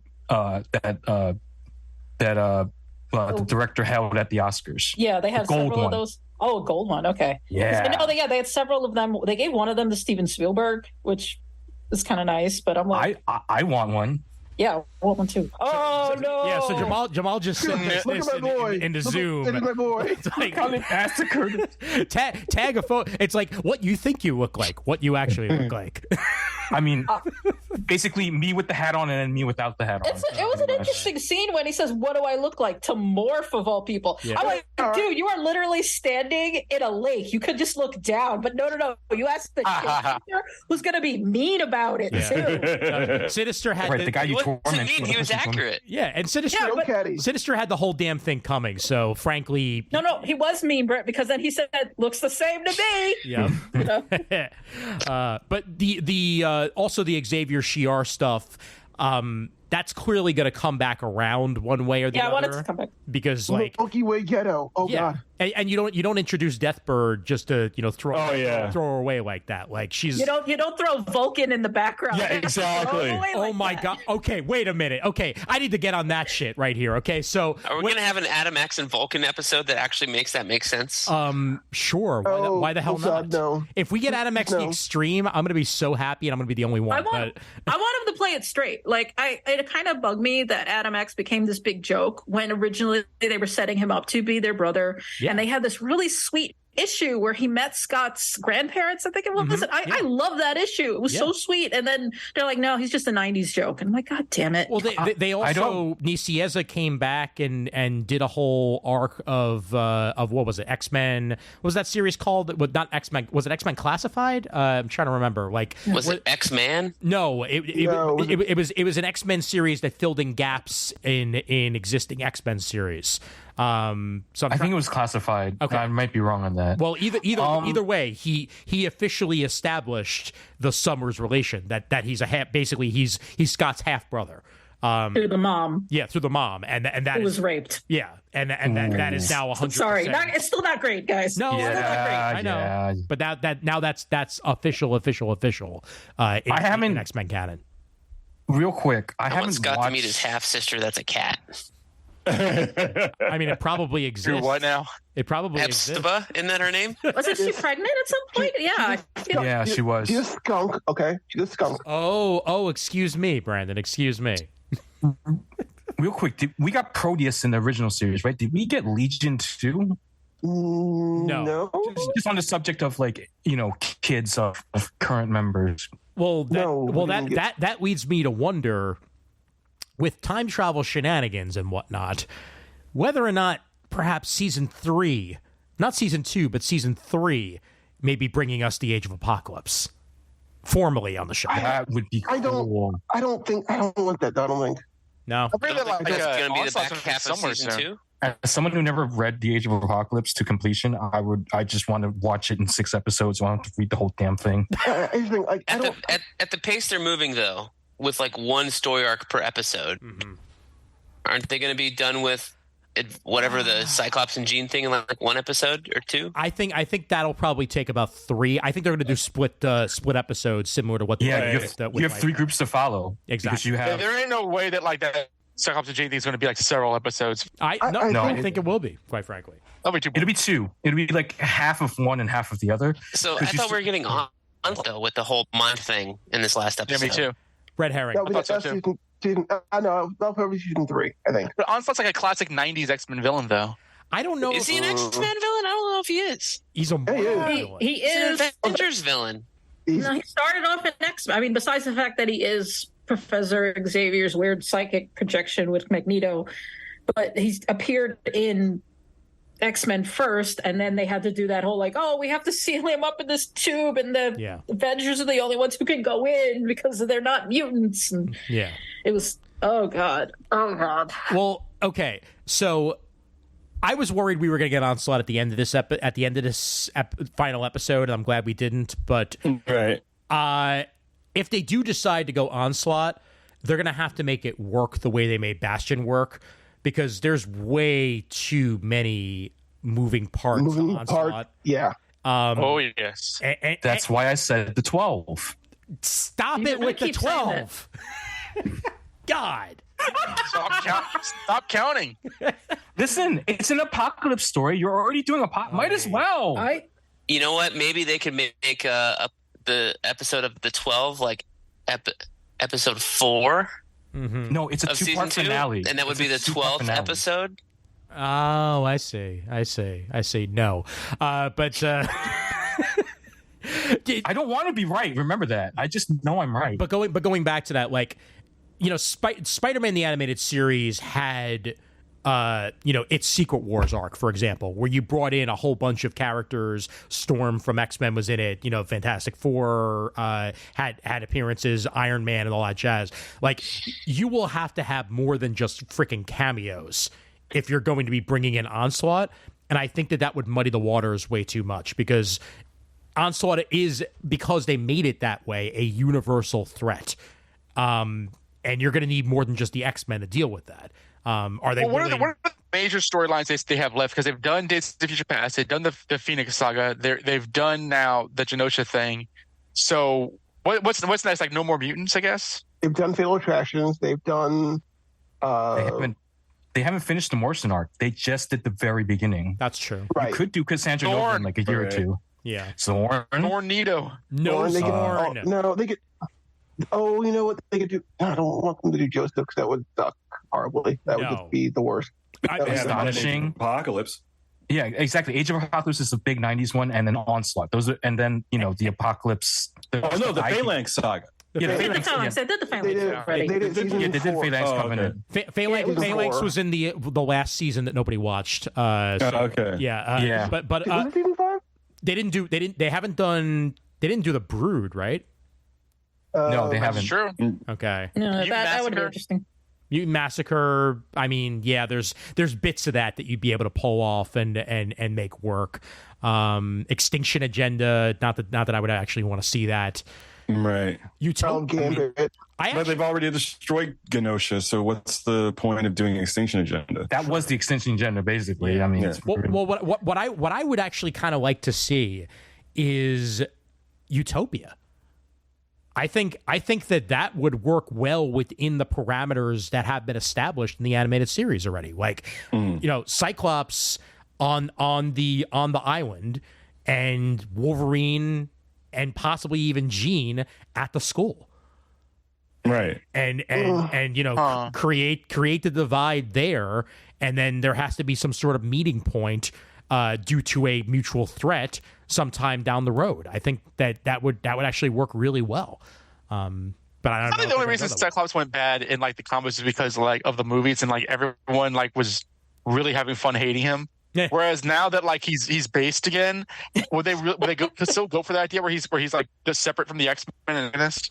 No, he's sides with Magneto. Yeah, I think it's simple as that. Like they were hitting at it like in like again like in episode 5. They definitely played with it in the season a couple times. Colossus to come in, Ooh. die of the legacy virus, introduce Kitty what they Pryde can so do. that we The can get legacy astonishing virus. X-Men. Oh my god. Yeah, Shadowcast's out there. They showed her. Oh, that's true. Yeah, she was on the board. Yep. Okay, so that's good. I was talking about this with my brother earlier that like growing up with the 90s X-Men, I didn't realize that like Colossus, Nightcrawler, and Kitty Pryde were such essential X-Men characters until like well afterwards. So that's why they had Nightcrawler in this show, because he's a major character. Why am I suddenly? Didn't I have this conversation with somebody recently? Ian, were you there? I think I was there. Did have this conversation. It was in chat. Yeah, no, sorry. Yeah, it was in our like, chat. Yeah, it was in our chat. Yeah, no, that. I'm sorry. I fully agree with Dono. They're like I feel like they really distorted what we thought of as were the iconic characters because it became frozen in like the characters that were on the comics team at the time, and then they put them in the animated version. Yeah. So it was years later. You were like, oh, what do you mean? Nightcrawler is actually supposed to be important. Colossus is important. Well, especially. Can we focus on the fact that they keep showing that photo of the original 5 X-Men and Warren is there? Right. They retconned so much stuff in the show. That was retcon. Yeah, I've already noticed that because again, rewatching the original series. Yeah, originally they made it when they met Warren. It was like the first time they didn't know him or anything. But then now, like I'm up to season 4. Anytime there's a flashback, there's flapping around in the background. They've made that mistake in the original X-Men animated series as well, though, because they showed. That's what I mean. Season 4. That's what I'm saying. Exactly. Like it makes Are they going to say that it's mimic? Like, I think that they're kind of playing fast and loose because they kept on saying that Jean died, and I'm pretty sure in the cartoon she never died. She never did. But they said that repeatedly. I don't even remember how that ended. It's been so long. They thought she died, and then she immediately resurrected 5 minutes later. So yeah. So, but they're talking about comic books like where she like been died like 1,000 times. It's like yeah. In the comics she has. Like they retconned that. They retconned pretty much Rogue and Magneto's origin story also. That's true. That's true. Yeah, I love the people who are like, "Oh, that's never been a thing," and like anyone who's actually read a comic, even if you haven't read the issue, surely you have seen that one panel of like Rogue wearing almost nothing, and she's kind of like clinging to Magneto. Yeah. I think it's a Jim Lee piece of art. Like it's iconic. Oh yeah, it's so wrong. What's it? Is it? The age difference gets me every time. I'm just like, she was 17 when she joined the team. So at this point, she wouldn't have been more than like 20, 21. I mean, it's gross. I saw a lot of people trying to argue that like Magneto wasn't in the Holocaust in this show. And I was like, you're just not paying attention. That's not true at all. Yeah. Listen. He explicitly is. They keep they double down on it. Even as they kept Xavier and Magnus's like meeting, because when they have that flashback not a flashback, but in the mindscape, and they're in the bar. They came out to each other. Yeah, they were. It was so funny. I was like, just kiss already. Leaning into each other, kiss already. It's like I was a mutant. Well, this is what happened. Well, I am a mutant. Well, so am I. Mutants. If mutants existed, but it's such a weird. It's such a weird scene though, because they're in this bar and the town looks very like European, but the music they're playing, I forgot what song it was, but it was actually licensed music. Turn. Yeah, it was Turn. Yeah, it was Turn. Sorry, I was like, wait, are you acting like this is Vietnam? Yes. Like, what the hell is going on here? Like they aren't even though they're playing fast and loose, they aren't literally saying it's 1997 because like they said, you've been trying to kill the X-Men since 1992, and Jubilee's 18 instead of like however old she was in season 1. So like, actually, the math is accurate. Mm-hmm. Yep. Yeah. Because she was 13 when they started. 5 years, she would be. That's 18. true. Yeah, you're right. Mm-hmm. That actually shocked me that they were willing to actually have the passage of time. Yeah, I love that. I'm just glad. Take that, Marvel. I'm glad that because they've established now that the X-Men have been around for a while. And obviously we knew that, but like they 100% did that. Bringing in the classic costumes actually made a lick of sense.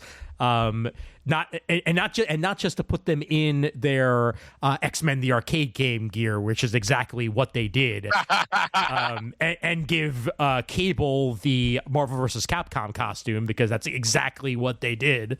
But it worked. And it made me very happy. Oh man, Dazzler. Dazzler. You know what gets me, and I think I've said this in previous episodes, is the fact that Raph, sometimes we go to the Omega-thon and people still chant that. I know. Oh my god, that makes my life. That is the greatest thing I ever did. They're wearing their Exiles costume. Yeah, minus the cape. Oh yeah, Exiles is Morpheus not in the comics, right? Morpheus in Exiles. Aren't they? Yeah, Morpheus in Exiles. Yeah, that's his Exiles costume. Yeah. Yes. Mm-hmm. I thought Morph was their excuse to do Mimic without by killing off an original character. No, they created Morph. They created Morph for the animated series, and then they brought Morph. Morph was so popular on the original series that they made him a member of Exile. He's based on Changeling, though. Like it's not like the character came out of nowhere, but they really rethought Changeling a lot. I'm sorry. They're based on Changeling. Thank you. And I think the debut was actually Age of Apocalypse, wasn't it? I'm busy. Yes, it was. Yeah, but in the comics, yes. Yeah, in the comics. What is this costume Jubilee is wearing? What is it? I don't recognize this. That's a modern one. Modern costume. Yeah. Was she? Did she Did wear she get that when she was a vampire? I was about to ask. Yes.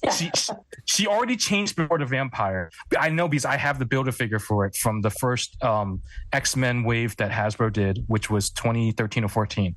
So that probably debuted 2011, 2012, and she got bit like 2012, 2013. I want to say. Yeah. The only thing I just find it funny that like we had the X-Men versus the vampires and Victor Gischler's short-lived X-Men series years ago, and now they're doing it again with the entire Marvel universe, and it's like, whoa, this is so cool. I'm like, guys, we did this like 15 years ago. I mean, we did it 30 years ago. I was like, all right, vampires. I know he's done this before. The only thing that we don't have is the baby on Jubilee's back, as that was also part of her costume at the time. So that was how they showed she had actually gotten older. Like again, the comics have always been very loose and fast with like what characters are allowed to age and which aren't. I have that somewhere. And there are times when it feels like Jubilee is older than Kitty Pryde, and that used to drive me nuts. Whose baby is that? Oh no, she adopted the kid. Yes. Oh, I read old enough to have a baby, never old enough to have sex. So it's not her baby. Not her baby. No, it's not her baby. Like not her baby that came out of her. Rather. No, basically, found the kid. I think. Yeah, he was essentially a lost baby. Parents had died or something like that, and Jubilee winds up raising the kid for a while. And in Bendis's run, when the X-Men come back from the future, he's actually in a like a sentinel outfit, if I remember correctly. Like basically he's a member of the X-Men as a sentinel. Don't you just love comic books? Batman can have a son and everything's totally fine. Peter Parker gets married, much less his wife gets pregnant, and everybody freaks out because it ages the character. Meanwhile, you have Jubilee adopting a baby just to age the character, and it's like, come on. Yeah. Are we aging characters or not here? Let's make up our mind. I mean, they did end Peter's marriage because they didn't want him to feel old. No, Superman has now had 3 adopted kids. Johnny's divorced. Zod's kid, and now there's these 2 ones from Philip Kennedy Johnson's run, and you still have Jonathan Kent out there. Hey, can I just say, Brent, you have beautiful fingers. Are they nice? Shogo was the name of the kid, by the way. Shogo. Yes, Shogo. Yes. I remember him. Yeah. And now he's a dragon. It was weird. Does he turn into a dragon? No, he has no powers whatsoever. He's a completely normal baby that was orphaned, and she took him in, and everybody's like, "You sure that's a good idea?" And I'm like, you know what? Bitch lives in a mansion. The kid's gonna be fine. I'm pretty sure in the Krakoan stuff, he was a dragon, right, Jamal? Yeah, he's a dragon now. Yeah, he's a dragon now? On Otherworld, yeah. Oh, God. What? This is like the Madeline Pryor thing. He wasn't meant to be anything, and then they were like, "Whoa!" Welcome to the X-Men. Everyone use them. Hope you survive the experience as a dragon. Ah. Oh man, the finale slapped. I think like every single thing about the finale worked for me. There wasn't one bit that I was disappointed with, and the finale, I'm glad I watched twice because I initially somehow missed the teleportation wave on the asteroid. So at first I was just like, wait, did they just blip completely out of existence? But then like, oh no, you can see clearly the colors around the asteroid that are enveloping it, and then we get the the 5 months later and everything with Magneto's second coming and all that jazz on the radio playing with. Oh, Great and Creed. Yes, and Great and Creed. Yeah, great. Oh yeah, saw that. Great and Creed. Who's Great and Creed? Great and Creed. Great and Creed. Great and Creed is Sabretooth and Mystique's son, who had no powers. He's a flat scan. He grew up super biased and crazy. I mean, you wouldn't be surprised with those people as your parents. And eventually, he was committed some assassination. Yeah. I think he kills Kelly, doesn't he? Yeah. Yeah, I thought so. And he's also in X-Men the Animated Series, so it's not like it's. Yeah, that's what I was trying to. That's why I was getting confused, because I was like, I thought he was in the show. Yes. Like, he is in the show. He gets dropped off at Sabretooth's house by the Friends of Humanity. Yes, I remember that. When the Friends of Humanity were like, you know what? We've had enough of you. Have fun. Have fun. I'm sure he's going to love seeing you again. Oh, man. Yeah, but so Great and Creed in the old show is like this? Yes, exactly. Yeah. And Sabretooth's all like, look who it is, my bouncing baby boy. Yep. Oh, no, you're not my father. You what? Before we get to the finale, there was one other character that I wanted to bring up, and I feel like they threw it in there almost as a throwaway, and she best damn well be showing up more next season. Emma Frost. Yeah. Like, oh yeah, like you don't give her the new powers if you're not going to use them at some point. Exactly. New X-Men. I want the Cuckoos. Damn it. You're probably going to get the Cuckoos next season. Real quick. Wait, so when are they going to clone her first, though? Oh God. Oh God. Maybe they already have. Do we know who survived and who didn't? I'll have to rewatch the episode, because when we saw Pixie, and Pixie is a newer X-Men, yeah, right. And, but they killed her. I mean, Yeah, presumably Sebastian Shaw's dead. Yeah, they're not. Like, I saw the wall was interesting because I saw dust on that wall, that gorgeous wall. I was like, that's an interesting choice to throw up on that wall. Yeah, but Marrow dead, Sebastian Shaw dead, Callisto dead, Banshee dead. That one was like wow, fucking went for it, didn't he? Although Banshee, horseman, that's what I'm saying. Banshee's going to come back as a horseman. I almost guarantee you. Like that makes sense to have anybody who was associated with the X-Men very explicitly on that list in Genosha means they're going to come back as a horseman. Like I guarantee you, one way or the other. They bring back Maddie as a horseman.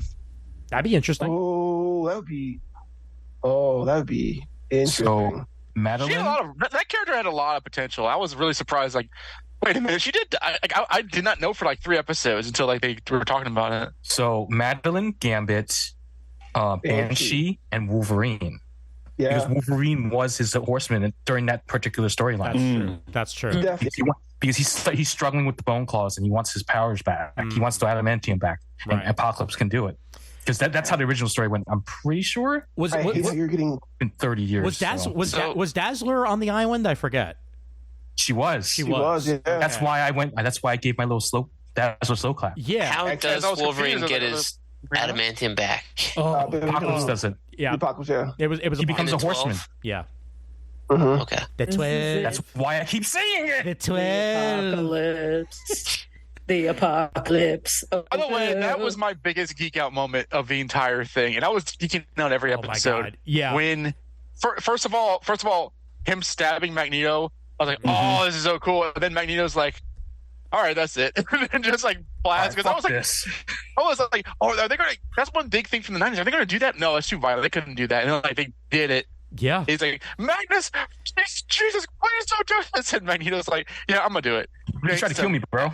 And it's he tried to kill me, and I go, and of course we're all like, he literally skeleton made of metal. You could have made him do the hokey pokey instead, but no. The blood, the amount of blood. They did that in was that X-Men 1 when Wolverine was on the train with his claws out and he's like cutting into all the luggage and stuff. Yeah.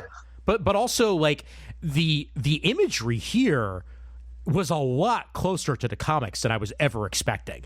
And they did it well with that single shot. They didn't have to like animate the whole thing. I thought that was a great way to end it. It just animated the adamantium, which I thought was a good choice. Yeah, I agree. Yeah, and just man, when every single that's time, that's gotta hurt. But every single time you didn't think the show was gonna go there, they went there. They hit that beat and they made it matter.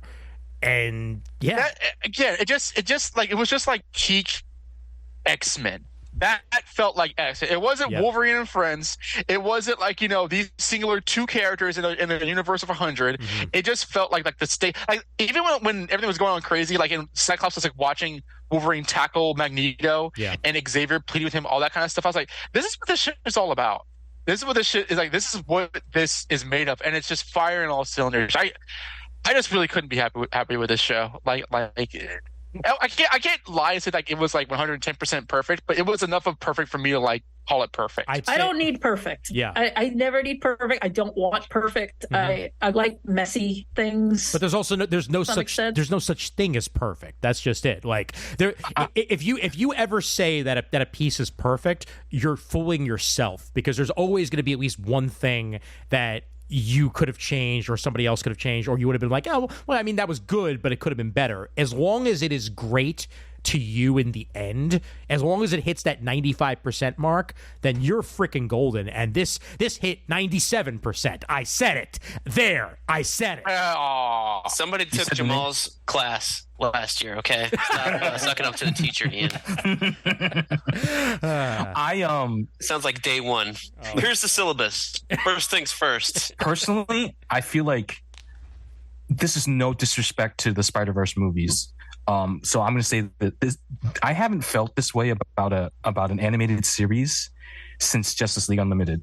I agree. Personally. Yeah. Like there have been great comic book cartoons that have come out since then. There are pretty good ones. I mean, Batman Brave is fun. Young Justice is really good, but I haven't felt the feelings that this animated series pulled out of me.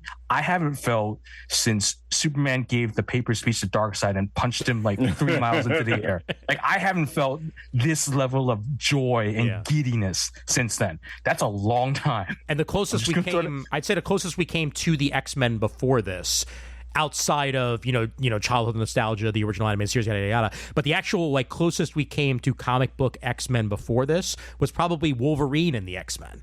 But that is a very different show. And yeah, it is. And I always kind of find that show overrated. I don't think it's bad, but like it never hit for me like this one has. Well, it wasn't got one season. It was. I thought I got two, but someone else could look this up. But what I wanted to say about like Wolverine and the X-Men was like, it wasn't trying to be a straight up X-Men adaptation. It was like a teeny bopper show. Mm-hmm. Oh, am I confusing with Evolution? Evolution is the kid high school one. They're all. I can't tell them apart. That tells you everything. Evolution was good. Like I think, especially the last two seasons, Evolution was good. Yeah. But I saw people like really going for bad. Like actually, Evolution is the go. That's the best one ever got. I was like, you're actually making it look worse by trying to compare it to this. And I'm sorry. And I'm sorry. So it was one season. Sorry. One season, 26 episodes. Wolverine and X-Men was too mired in like. The guy voicing Magneto was doing like an Ian McKellen impression, and I was like, I found it to be incredibly distracting. Yeah, it's Tom Kane. That's probably why, though, because he sounds like him automatically anyway. Yes. Yeah, Wolverine and the X-Men, as you guys said, was one season. But I remember when it aired, it aired similar to like that Thundercats series where they did like 13 and 13, so it felt like two seasons. But yeah, that's probably why I remember. Also, now that you brought up Thundercats, you make me sad because that was a good show too. I know it was. Was it really WB? Was. Like, where did it air anyway? Wolverine and the X-Men aired on. God, was it Nickelodeon? It says Nicktoons according to the Wikipedia. Yes, I don't remember watching it on TV. I remember downloading it on Kazaa every week. Yeah, because I didn't know where the hell it was on. Funny story about that show is that the actual studio that made the show, or not studio, the production company that made the show didn't exist until the show happened, and they didn't have enough money to finish the rest of the show. Didn't they went bankrupt or something? They went bankrupt mid-season, but they had all the episodes for the show. Oh God, the Swamp Thing before Swamp Thing. Yeah. Well, I was going to say that's like the anime His and Her Circumstance, which I remember when that came out. I think the last two the last episode was like entirely with like stick figures and marionettes because they didn't have any animation budget left. So yeah. Yeah. Oh, now you made me want to segue into Invincible. Yes. The fact that they, there was that joke from the comic about just reusing the same panel, and then they did a whole sequence in the animated show. Yes, yeah, it was that was a great glorious. episode. And sometimes you'll just have somebody cover their mouth, so or shoot them from behind. Yeah. Oh, it's Long, beautiful. slow pans. So good. Slow pans, you don't realize nothing's moving. Oh my God! Those are the two best animated adaptations for me right now. How dare you? Delicious in Dungeons, sir. Okay, fine. There's 3 really good adaptations on right now, and I can interchange Invincible and Delicious in Dungeons. This is number 1 though, no question. Yeah, that's fine. And that's coming from like one of the biggest fans of Invincible humanly possible. Yeah. X-Men 97 is a better adaptation. Yeah. Yeah. Yep. The first season hit really hard. Oh yeah. So second season's really good, but I'd say it doesn't really kick into full gear until the last like 4 episodes. The second half's out. I watched the first half. It's out. It's all out. Yeah. It's yeah. out. Okay. Okay. Mm-hmm. Honestly, I have no desire to watch Invincible. You never? Yeah. No, I can't watch Invincible. I watched all season 1. It was good, but like it is way too sadistic. Have you read the book, sir? I started reading books. Yeah, but like, I mean, I'm not entirely. Like, when I was watching season 1, I read up to like a little past season 1. Yeah, and then I was going to get back to it before season 2 came out, and then like, I was like, Jesus Christ! Ian's the biggest Invincible fan, and I didn't believe him until last year. When I read all 3 of those compendiums in about 4 days when I had COVID. Yeah, and it kicks into high gear like in issue 30 or something like that. Oh, yeah. And then from there it just takes off like a rocket ship all the way into the rest of it. Yeah. But mind you, like it drops it drops the hammer like as early as issue 8, I think it was. Oh, definitely. So I was like, issue 20. And right up to that part. The thing about Invincible is that the adaptation that they're making right now, it's pretty damn close to comic accurate. Like they make some changes here. It is, and they said Kirkman said that this is his second bite at the apple. So he's changing things because he thinks it could be better. Yeah. So this is like his George Lucasing of Invincible. Yeah. And making it less sexist. Yes. Ian knows what I'm talking about. Like the fact that the mom turns to drinking so quickly in the comic, and like issues, all she is like lying on the couch drinking wine, and at least in the show, she was still doing stuff. Mm-hmm. Like there was no need for her to like become this messy. Whoa. She could still have that pain without turning into an alcoholic. Yes. Why waste Sandra Oh when you have her? Yeah, Kirkman's always. I mean, I love his writing, but yeah, he's always been a bit sexist. Like even The Walking Dead also. So I mean, again, I still love the comics, but I'm always just like, come on, I know you're better than this. Oh yeah, but just like.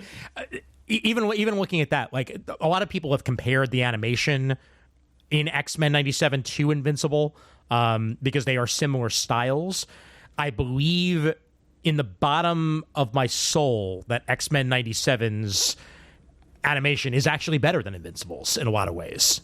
There were no points when I was watching X-Men 97 that I was like, oh my God, can you move on the screen the way I've seen Invincible stuff? Invincible plays that cheap game a lot. Mm-hmm. And I didn't see that here. Also, X-Men, like a lot of the slow moments, the frame rates are actively slower. Like they're actively kind of doing the Spider-Verse thing where like they're kind of slowly animating the characters, but when the action starts, it's just straight up anime.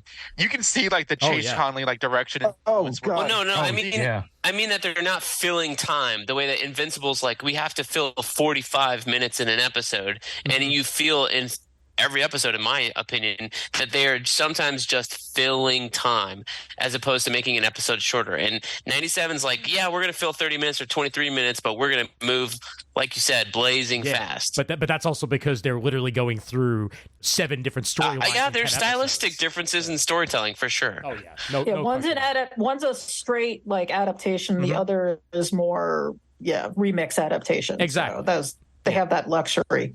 But with something that's existed since the 60s, like I want to see remix. I want to see change. Like I don't want straight. Well, you don't.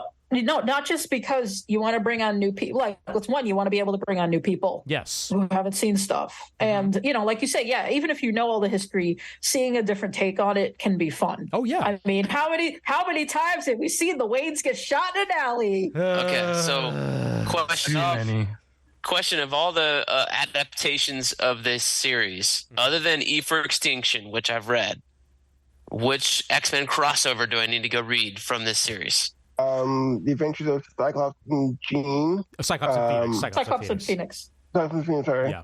What was the second one called? There was two of them. Rise of Apocalypse.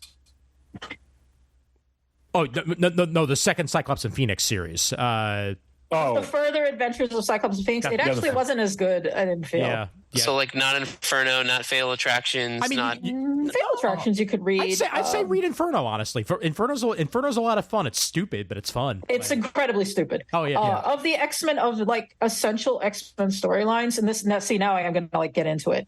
I know a lot of people talk about the Dark Phoenix saga as being this peak. Honestly, I think peak X-Men is right after the Dark Phoenix saga. I would agree with you. Mm-hmm. That is when Rogue joined the team. That's when Kitty, comes to live at the mansion full time. Mm-hmm. That's when they go to Japan. Like that's when Madeline Pryor shows up. All that stuff happens after that, and it's fantastic. It's really solid writing. The artwork is great. Yeah. The Frank Miller Wolverine miniseries, I love the shit out of that. Of the Frank Miller stuff that I've read, that's top tier. Yeah. That's top tier, definitely. Yeah. Yep. That I would recommend that, and I would know we had this offline. Of all the X-Men crossovers, honestly, the first one, the Mutant Massacre, was the best one. Yes. Yeah. That's Weezy. That's why. Yeah, and it kept it to a minimum. Like it doesn't stretch across too many titles. It's really just like X-Men. I think a little bit of New Mutants. The New Mutants were around by then. 86, yes. Power Pack and like one issue of Thor. Yeah. I always thought it was weird to have that one issue of Power Pack in there. Or was it 2 issues? Something like that. Yeah. It's dangerous, guys. Go home. It's like, okay, we'll go home. Okay, sure thing. People are being murdered. So much murder. It's really fun. Last time we saw the Power Pack, are they still around? Yeah. Actually, funny enough, Wheezy is currently working on a miniseries. It's actually, I think both whoever the original artist was is also back on it. And they're doing a June Brigman. Thank you. June's back on it as well, and they're doing a miniseries. So yeah, the original creator's back on Power Pack. I bet the trademark is almost up, and that's why it's coming. Are they kids again now, or are they still teenagers? They're still kids. Okay. Well, they were teenagers for a while. Don't say they were still kids. Future Foundation. Well, I'm saying in this miniseries, they're kids because it's taking place in that era. Yes, they have aged into teenagers in the series. Because, actually, funny enough, there were Power Pack members that show up in Runaways. So that's a good thing to bring up. Julie Powers. Mm-hmm. Yep, Julie's in Runaways. Doesn't she hook up with Chase? No, I think with one of them. Was it what's her face? The one that can fly? Oh, and it's like who's seen the sky? Lucy in the Sky. Yeah.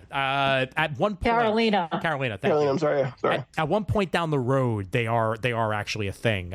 It wasn't in the original Runaways, but I think it might have been Whedon. It might have been actually no. I think it might have actually been Rainbow's Runaways. Oh, okay.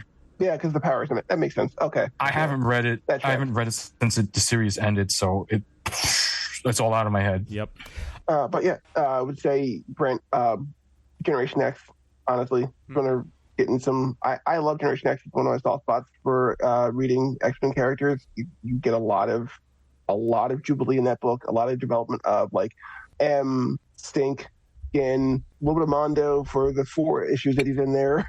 Mondo was funny because he was actually technically not him, so they had to reintroduce him later on. Mm-hmm.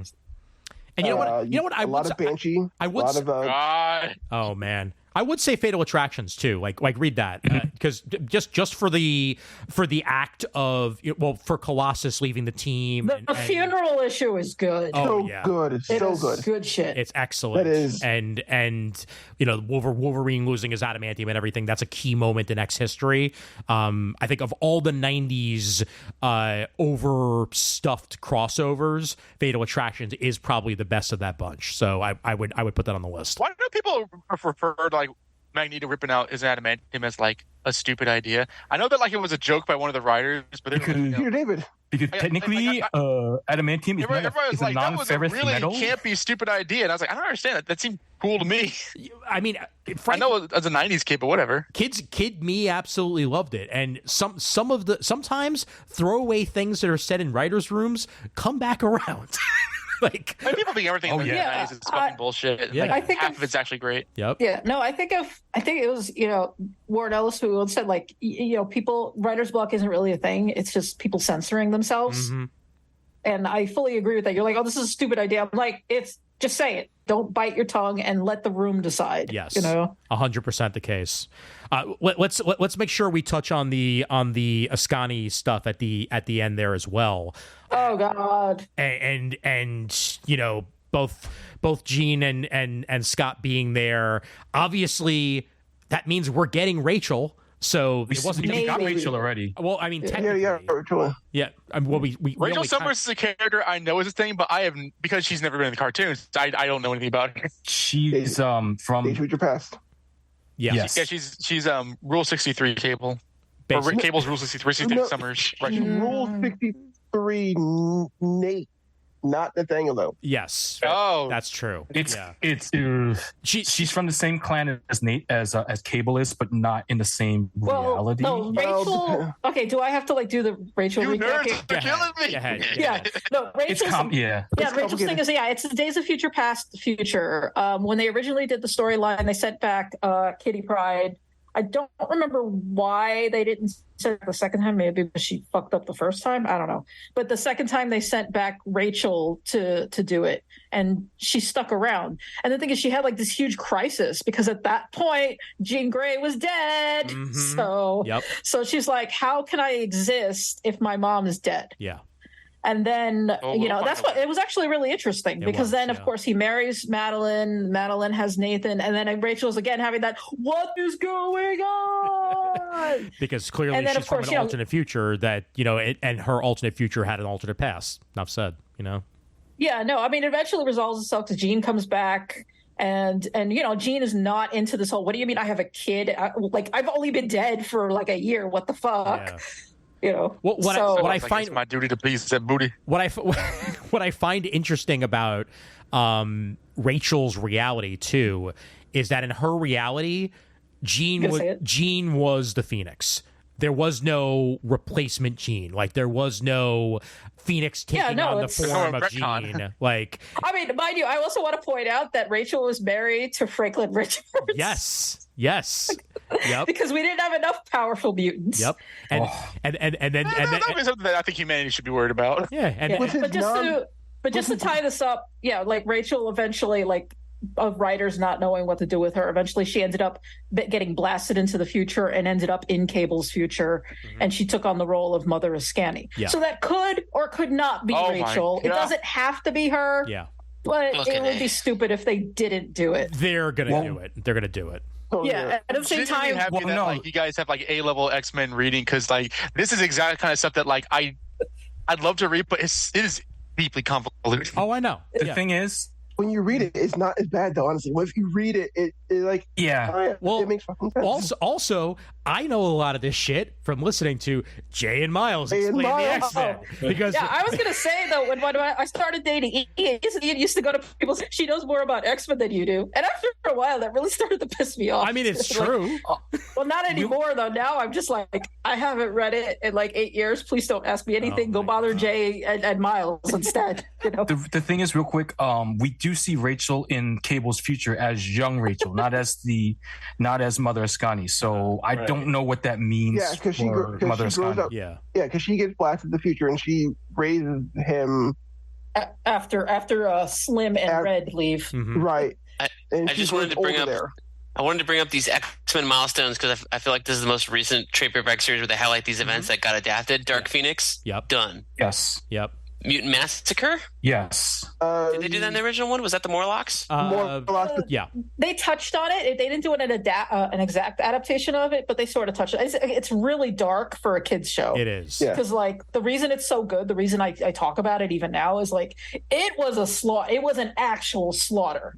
It also matters very much to Gambit. Because they introduced some things. I know about that. Yeah. Oh, they later retconned it. Yeah. Yeah. So All of the Mutants. Did we do that one? No. Well, sort of. But no. That's an X Factor. Mostly now. Yeah. But just now, actually. Okay. In Mostly Inferno, we except saw for the this Return of year. Storm. Yeah. Inferno, yep. Inferno, we did. Extinction Agenda. Extinction Agenda, we didn't really do, and I doubt we're going to unless we introduce Strife. Correct. Yeah. Okay. Executioner Song. I feel like we did. 5 seconds. Nope, we would need Strike. You would need Strike. Yeah. You would need Strike for that. Yeah. But we had the Executioner. Yeah. Yeah, but episode 2, wasn't it? But the Executioner. No, that's a one-off character. Okay, here's the annoying thing about Marvel Isn't Comics. Executioner in that we saw? There was a character called hold on. Executioner, and then there was a pun where you say Executioner. Yeah. Executioner's song is not about the Executioner. It's more Strife, as you can based on what it selects. It's right there. It's right there. X-Force and Strike File. Yeah. Yeah. Fatal Attractions we covered. Was an apocalypse story. Fatal Attractions we've covered. Yes, definitely. Phalanx Covenant. That was the last season of X-Men the animated series, so that's been covered. Okay. Yep. Onslaught we were speculating on. I thought that was an Avengers story. Operation Zero Tolerance. Fuck you. What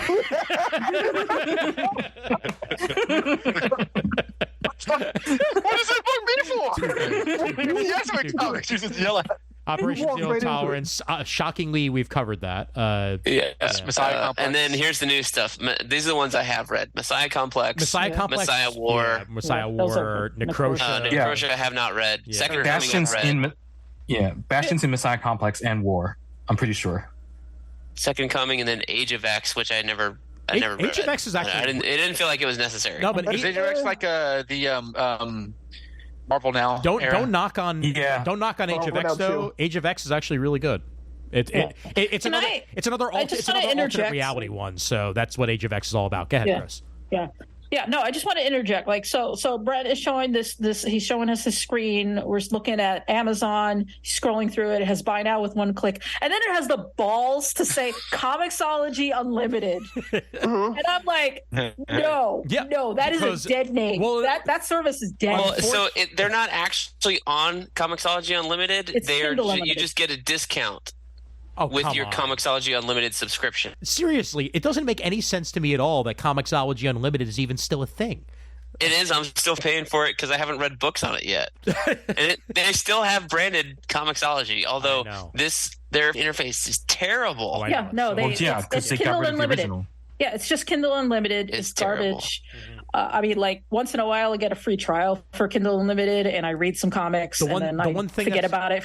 The one thing I'll comment is that the web reader has gotten better. So if for some reason you're on a device that doesn't have the app, actually going to the Kindle web reader to read comics is way easier now than it was when they first reintroduced Kindle as the only way to do it. But, because I'm gonna have to go in eventually because I want to finish Drops of God. So. And that was only released digitally. Yep. So I haven't touched my Comixology in years. What were they called? They were called like the X-Men Classics or X-Men Milestones. I think some of them are out of print now. So you may have to search them out. But they're doing Epic collections now. I was going to say, the Epic collections are another good way of doing it. Those are good cheap trades, and they tend to do 20 issues at a time or something like that. Oh, they're not cheap. They're fucking $40 now. Yeah, but they're not the essentials. God bless it. But they're $40. Well, you're never getting essentials. You're getting they're Masterworks. They're similar. They're bigger than Masterworks actually, because Masterworks only held 12 issues, and those are like $50. Okay. Yeah. These are Essentials was as cheap as possible. Like if you want to go as cheap as possible, they just expect you to get Marvel Unlimited and 30 just read issues it for like digitally. $20. I was raised on Essential Amazing Spider-Man for. This is the only one I have. This is the modern era though, but this one is 40. Oh no, this is the Venom one. This is Remender stuff. Mm-hmm. What is it? 1 through 16 and the crossover. $44.99. That's not bad. I got like 700 trades. Okay, I don't even know what I have. I miss Essential so much. I mentioned, this is peak X-Men right here. This is volume 3 of the Essential X-Men. It is Kitty Pryde. So delightfully browned. It is so delightfully browned. I love it. I have volume 5 in the more modern trade dress. It smells like a church basement. Yes, yes, baby. That's what you want. That is exactly what you want. And you know what? And you know what? Shout out to Shane because Shane Kelly right now, he loves the smell of paper like that. So he'd be very, very happy. Yep. All right.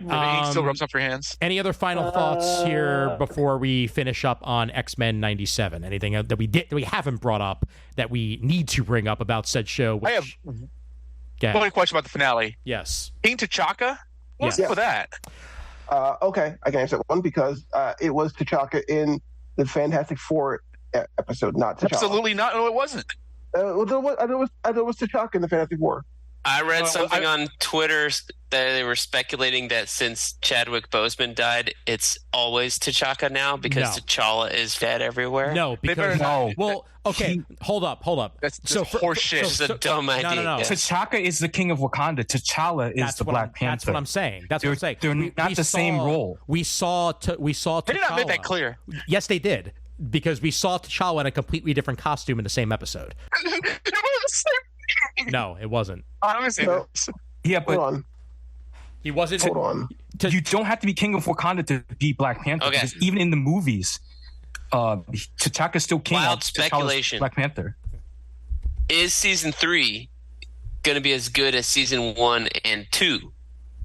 Bo DeMeo is gone for reasons unknown. No, I think it will be. Yeah, I think so too. I hope so. Did he work on season 2 though? Yeah. He had finished most work on season 2 before he left. So, from what has been said, scripts had already been written for season 2 before whatever went down. And I agree with Jamal that there's more than just one writer in the room. So, like, this is far from the first time that weird shit behind the scenes has happened, where somebody has left the show for one reason or another, and the show has continued to be good afterwards. And I'm here's hoping with season 3. We'll just have to get there. But I think there's more than enough people who care about this show to ensure that it's going to actually continue to be good long after Bo is gone. So. Yeah. There was a lot of people on Twitter who worked on this show who always said, I did this, Mm-hmm. this is cool, we talked about this. It was very much a group effort and not just one guy, as fans kind of like to kind of presume. Oh, 100%. Yeah. I've been familiar with Chase Conley since college. Like I have a friend of mine is a friend of his. So like I knew right away that he had his prints on this show, and based off this season, Bo DeMeo is great. But like there's plenty of other people who presumably weren't fired by Disney that we can kind of rely upon. Yeah, and we don't know exactly what it was that got Bo fired. I agree. Yeah. Mm-hmm. The speculation is OnlyFans, but that's not anything to go by. I feel that's too easy, but not defending them, just wild speculation. That's fine. What I've heard, sort of like internal, he puts up a much nicer front, online than he. Oh yeah, okay, yeah. He's an asshole in private, and then he throws down the coffee and says, "I wanted skim milk." That's. We're doing live.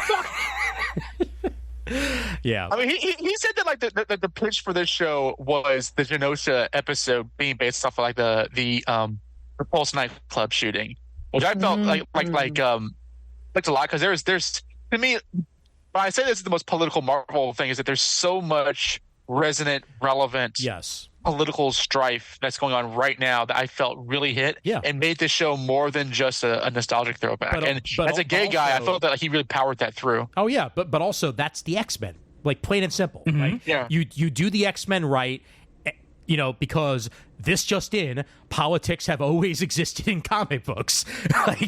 See the X-Men issue 1.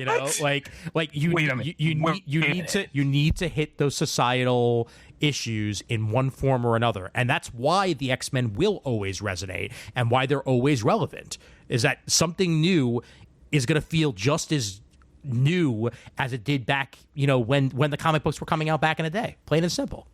I think also why the show hits a little harder is because, going back to what Donovan said, yes, Bo colored the attack on Genosha through the lens of the Pulse nightclub, but he also said that he did it through the lens of being a teenager and looking at 9/11, right? Yeah. And yeah, one of the more defining factors of any time the Sentinel attack is the loss of innocence, right?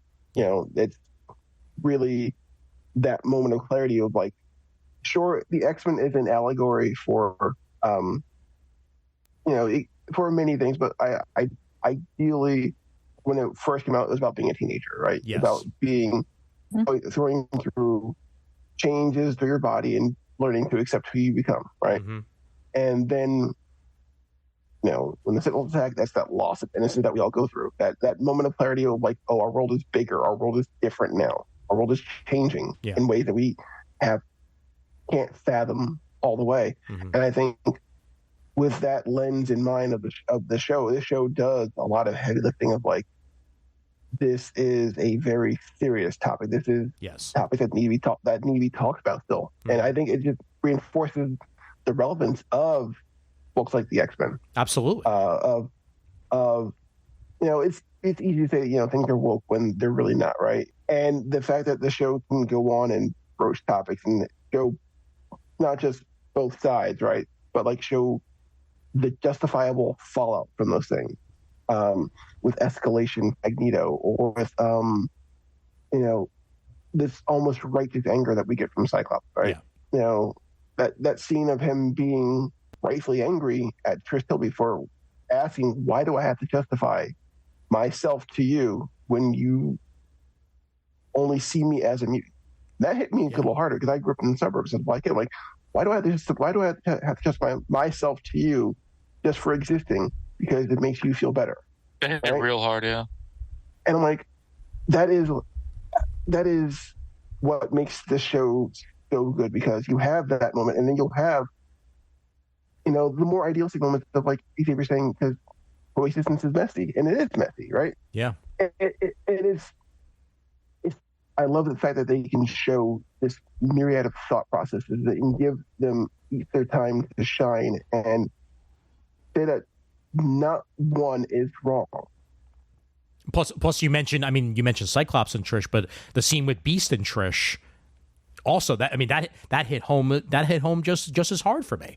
The fact that Beast, this man who has done his best on the show in many ways, with the references that he throws out and stuff like that, to be the gentle Beast, very much has a heart, a soul, a mind that has hurt in it, and he showed that in his interaction with Trish at Genosha, and then also the next time to see Trish for what happened to her Prime Sentinel wise, just completely exploded that entire relationship in a whole other way.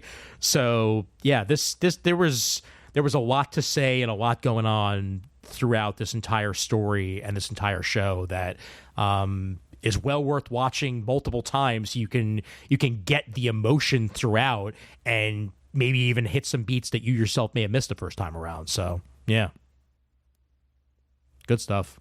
Not to mention the fact that Gambit died. So there's that.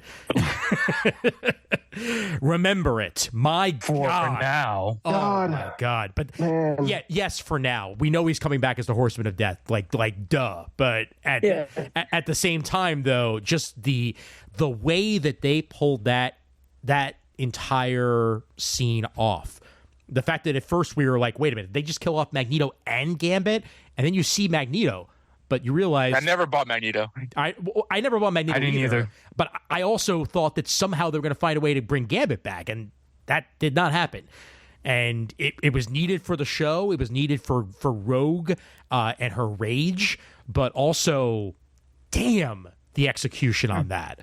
It was very good. So I never do need felt them. cheap. I do feel like they need to stop saying, the name is Gambit, remember it? Because now I just think, remember me. Which totally Gambit would sing. That's what kills me about that. Like, don't. I love Rogue saying, like, he was the most Cajun man I've ever met. Because you've met so many Cajuns. And of course, Gambit's half shirt. My God. Oh, yeah. The crop top. Mwah. Let's remember again. The X-Men are in fact super it's very 90s. Yes, and they are kind of gay. Like I sent you guys that clip. It's this little like the TikTok. Remember every friend group needs to have bisexual, a second bisexual, a third bisexual. A straight white guy who realizes later on he is bisexual. The heterosexual couple that realizes in the middle of the pandemic that one of them is gay. And then it was like, a non-binary person and a short king. Let's go, bub. Brilliant. Wow. Yep. And to display that image just once for the video. Good times. Okay, the bros were bitching about that. I was like, this is a Gambit to a T. Yeah, you don't know the character. Yeah. It's also what they wore in the 90s. Yes, exactly. Also, can I just say that is absolute balls to wear that shirt while making fucking beignets. Oh, I know, right? Oh my God, yeah. Yeah, the splatter, like holy shit. Yeah. No, he is good at frying. He is one of those people that can fry things without splattering. Like he's just little Gambit magic. Yeah, I still got a burn from like 15 years ago. I didn't realize that Gambit had a mullet this whole time until that. Yeah, a little bit, yeah. The secondary mutation is to make beignets without splattering. There you go. Mm-hmm. Yep. He himself has a beignet diamond form. All right, I think that's about it. We're at the 2.5 hour mark already on just talking about this. So, frankly, if there's any quick hits you want to do, recent read wise or whatnot, I'll go around the table and then we'll go ahead and wrap things up from there. So, Dono, what you been reading lately? What you want to talk about? Still reading Nightwing. Honestly, kind of falling behind a lot of other stuff, to be honest. I thought we were trying to squeeze in discussions of the Superman costume, but I guess go to BK's Bullets for that. It's another Brent came up with a video for that. So I'll just pass the ball along. Nice. And Brent, over to you. Man, I'm so bummed that the new Blue Beetle series is already coming to an end. I believe it's issue 11. Josh Trujillo, Adrian Gutierrez, they did Graduation Day, which I have over here. This is a phenomenal trade paperback. Pick this up if you haven't. And then 11 issues after that. I just read issue 9 yesterday, and it's awesome. So I'm bummed that not enough people are reading it because they're canceling it. Yeah, well, I mean, hopefully it'll come back in one form or another. I'm sure it will. But hopefully, I think there's something to be said that like there's something about Jaime that just catches on. Like he came out in 2007 with Infinite Crisis and 36 issues, and then he had the Rebirth series for fucking 18 issues, and then he had another series, and he's in Young Justice, he's in the Injustice 2 video game. Like there's just something about him that's slowly catching, and he's like the only new character in the last 20 years of mainstream comics that I'm really attached to. Like he's my second favorite character after Batman and Spider-Man, Jaime Reyes. Yep. Mm-hmm. Truth. 2004 to now. Who's come out? Oh, there's been a bunch. That's Cassandra Cain and me. I feel you. Oh, Cassandra. Well, I mean, 2004 and now. I mean, Kamala is probably the one name that. That comes to mind. Kamala's the biggest one, I think, arguably. Yeah. Yep. Kamala Miles. Oh yeah, Miles too. Yeah, good point. Brandon, been reading anything? I've got 4 books. Nightwing. Outsiders, which has been fantastic. Yes. It's focused on Luke and Kate, which is so good. Birds of Prey, and also from the same writers of Outsiders, Thunderbolt from Marvel. Ooh. The Bucky book. I got Birds of Prey also gets my vote. Birds of Prey is very, very good. Birds of Prey is fantastic. That was one of the things that I was going to mention. Yeah. It's easily one of the best damn books at DC right now. The combo of Outsiders and Birds of Prey are just knocking it out of the park. And Outsiders is essentially Planetary, The Next Generation, in execution. Like they even have an issue with an assload of Batmen. Yes, that was such a good issue. So freaking good. And I'll wait for Planetary Deep Space Nine. Oh yeah. Also, thanks. Superman right now. Josh Williamson on Superman. Yep. Still kicking ass every issue. Absolutely.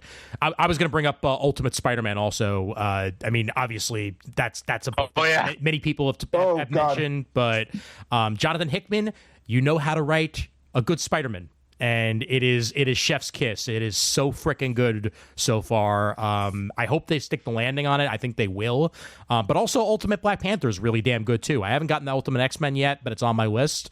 And I will be checking it out for Pico Loco and the fact that our buddy Zach did the translation for it. So well, not even the translation. It's not being translated from Japanese. He's actually working with Peach Momoko to write it. There we go. Nice. Okay, even better. Fantastic. Yeah, no. So I read the first two. It wasn't for me. Which means I'm not a Peach person though. Which means it'll probably be for me. But there's just no X-Men in it. There's no Peaches. Where's the damn X-Men? They're getting there. They're getting there. Don't you worry. I don't want to read a comic all about armor where she doesn't know she's in armor yet. If that's what this person is. Jamal. That's like the Miles Morales book by Jason Reynolds. Why isn't he his costume the entire novel? Jamal, what you been reading? Okay, so I have been reading the Energon Universe books. So Duke, Cobra Commander, and Transformers. Those are all really good. Yep. Also reading Geiger by Jeff Johns and Gary Frank. Yep. How is that? It's good. I didn't get it, so it's good. I mean, it's a continuation of the original miniseries. Okay. So I mean, it's good stuff. And also, Junie Ba's Boy Wonder. Oh, I've been meaning to check that out. It's the first issue came out. It's actually really, really good. Nice. Good to hear. Raph, you been reading anything, or you just been cataloging? So I have been catching up on Hickman's X-Men run since a little bit before X-Men 97 came out, because since it was coming out, I was thinking, I should really catch up on the last 7 years of X-Men that I haven't read. That's just sitting. I have the issues, but when you have 53 short boxes to go through of comics, you just don't. X-Men Unlimited. I mean Marvel Unlimited. Anyway, so I did that, and then while I was going through my 53 short boxes and 87 milk crates, I found some. Oh my god, I found some good stuff here. Let's see. Classic Wizard. Nice. This is with the interview with Grant Morrison about Justice League, which we all. That is back when they were comic sized before they switched to that stupid magazine style. Yeah, I hated it. Yep. But that Grant Morrison Justice League. So I haven't read this yet. I found this since we're on the subject. Oh, very nice. I have quite a few. Anniversary. Which issue is that? And I have. This is 175. 175. Okay, got it. Okay. Nice. I also found, but I don't have it near me, the first appearance of Phoenix. Her coming out of the water. Yeah. Let's see. Our old friend Freddie on Robin. Remember these? Very cool. Brings back good memories. That I want a collection of that run right there. Oh yeah. I know. That's why I'm not getting rid of those books. That's the good old Straczynski Spider-Man. Oh. I haven't found my 9/11 issue. Let's see. I didn't read all of them, but I did flip through Azrael Lee Superman. And let's see. Oh, this is a good one. So, okay, before I do that one, because that one, so I also have been flipping through some of Bruce Wayne Murderer, if you remember. Hells yes. In the late 90s, that is when I started reading Batman, and that's Cassandra Cain's on top, Tim Drake's on top. No one knows what the hell a Damian Wayne is. The best time for Batman. All right. Look, I don't think Damian. Batman's been better than that. But like Tim, when it's Tim Ass. Dick shows up occasionally as Nightwing. That's true. It's Bruce. That team is just beautiful. Yes. Early 2000s pre-Hutch is like probably the most underrated era ever. That is my era of Batman. Yep. That's my favorite era of Batman. And of course, Baker and one of the greatest stories that I don't have the first print of, because when it came out, it was during my recovery from being hospitalized for diabetes, is this guy. Oh. Nice. Superman Action Comics. That's 775. Yeah. Versus the Elite. What is so funny about Truth, Justice, and the American Way, after all? I had a recent stream on Twitch where I was explaining this book to the Zoomers on there and why it's so important and why what the best parts of the Superman character, because hey there, kids. Hey there, young people who have never touched a comic book before and don't even know that they're still published. Yeah, is Henry Cavill in it? I've already done the Snyder rant for them. And we also covered. No, they just were like, "Wow, you really hate this guy," and I was like, "Yeah, I do." So actually, on that note, I actually rewatched because they asked me about Watchmen because one of them had watched it recently, so I rewatched Watchmen because I can't find the trade, and man, my respect for Zack Snyder's skill level in terms of filmmaking just rapidly decreases by the millisecond.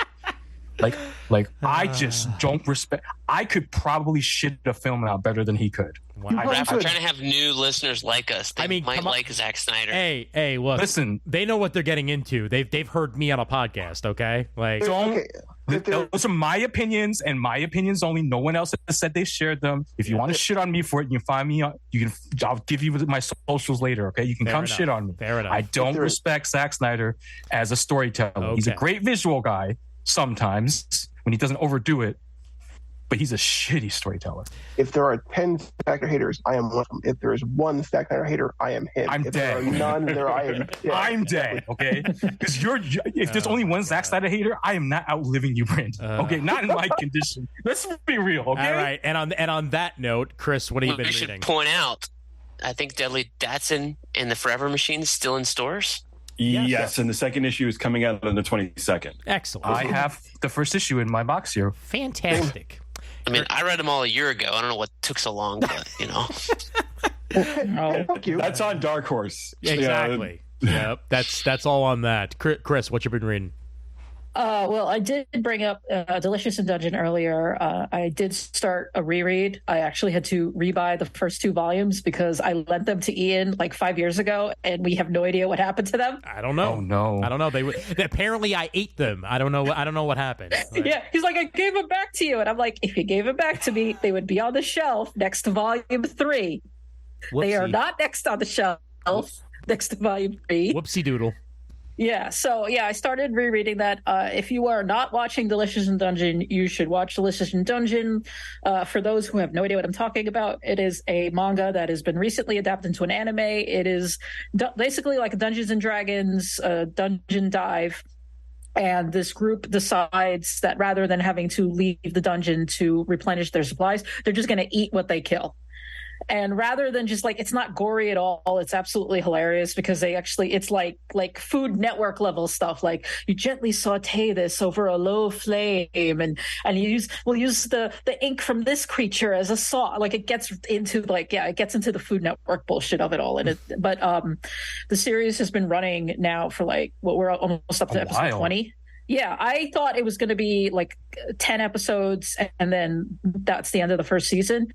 And then it just kept going and going. And I think we're going to get a full anime season. Nice. We might even get a full adaptation because we're already halfway through the manga. But I do recommend checking out the manga if you don't really want to just watch the show. The anime is excellent. So if you are going to check that out, Yeah, the reason I bring it up, also the level of animation, it's Studio Trigger. We know them from Promare, and why am I blanking on the Kill la Kill? Thank you.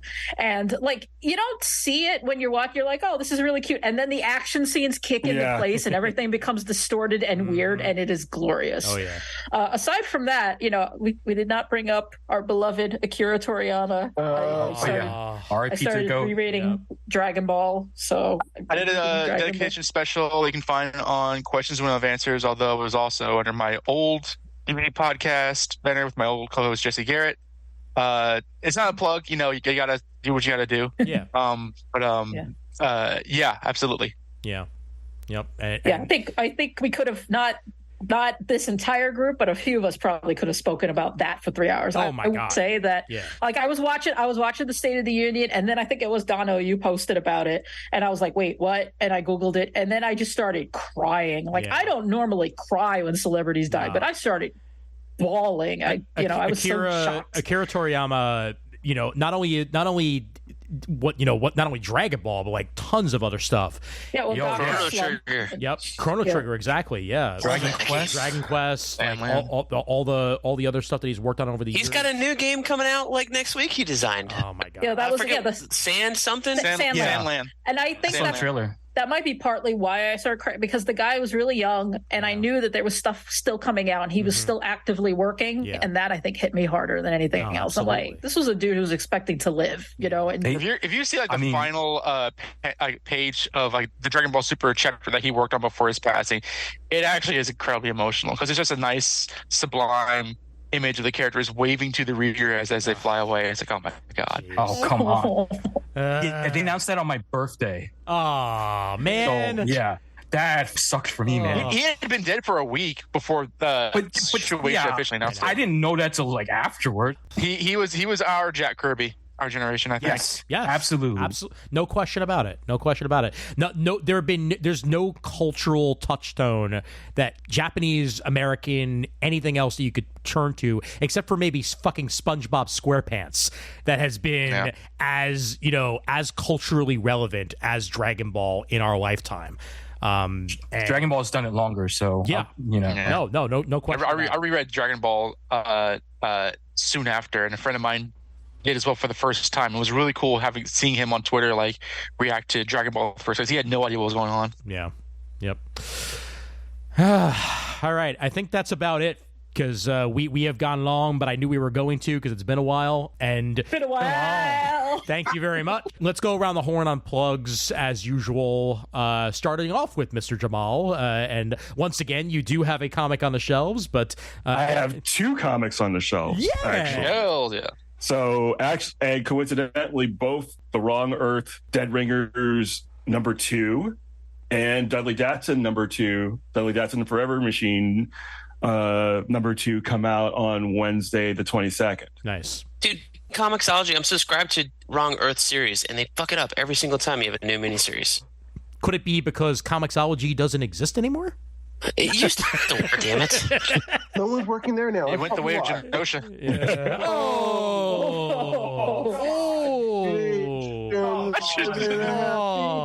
That hit hard. You cut it out. That hit harder than it should have, Dono. Like, geez, man. Oh, there's your Dudley Datsun. There we go. Excellent. Raph, But to find me, all things at JamalEagle.com, including my convention schedule for the summer and early fall. Nice. Very nice. Dono, where can we find your various wares? My main podcast, Questions We Don't Have Answers. I've taken a long time in between episodes to kind of gear up for this discussion that was require a lot of me, like spicy romance, which as a bookseller I've been getting really kind of exposed to. Mm-hmm. But also in addition to that, and the aforementioned Akira Toriyama episode that you can find on there. I also review the Nightwing title on thebatmanuniverse.net, and I also am a content contributor to DC Comics' official website, DCcomics.com, and DC Universe, Infinite.com. I've got something in the pike, and there's some other stuff coming out within the next 2 months. So feel free to type up my name and Google search for that. Excellent. He also slices, dices, and makes julienne fries. All right, Kris, what you been up to? What you doing? Where can we find you? The usual places. Not really Twitter anymore because F Twitter. Yes. I am on Blue Sky, lampane.bsky.social.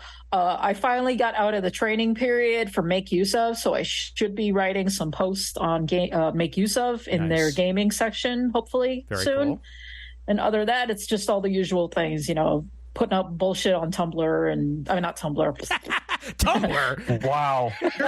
Wow. Back in 2008. Oh yeah, on itch.io. I don't know. They have the same energy as the problem. Itch.io is basically just Tumblr reincarnated. That's fair. That's perfect. I love itch.io. You guys should spend more time there. It's just insane. Awesome.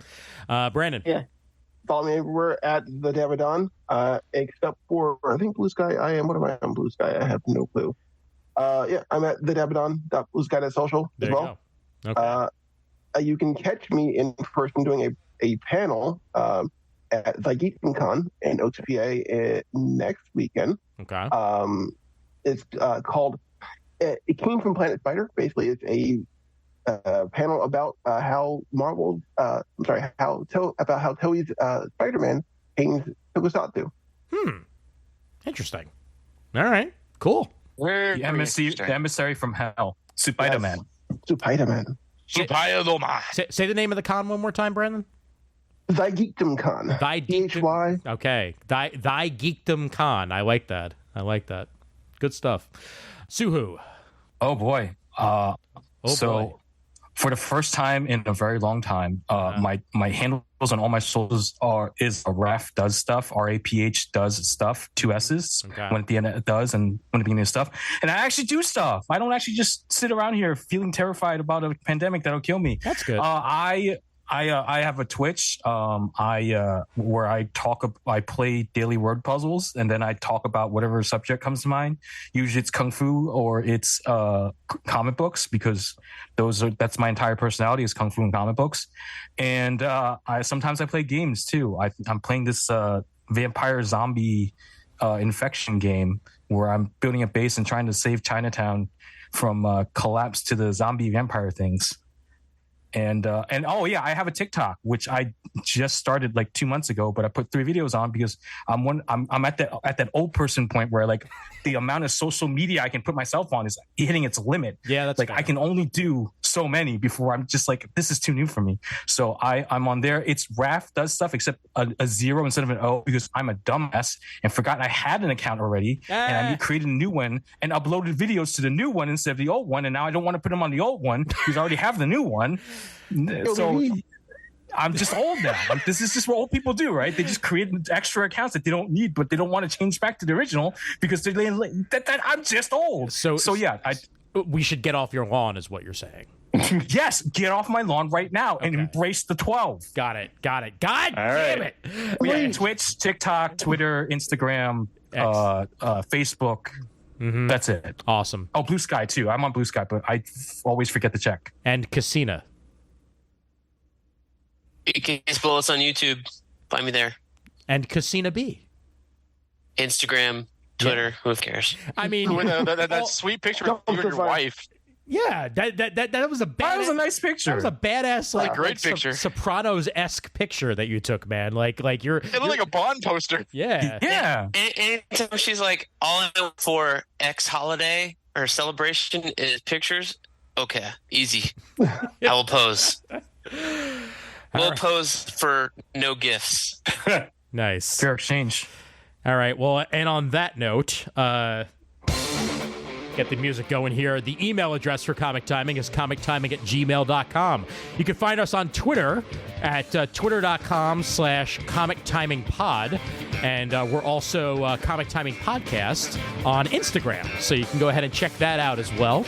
And I'm I_AM_sci-fi on Twitter, Instagram, and I am sci-fi without the underscores on Blue Sky as well.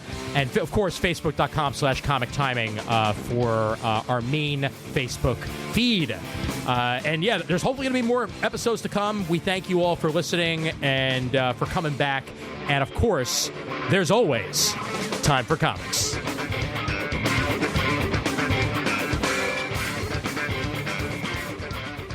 Until there's not.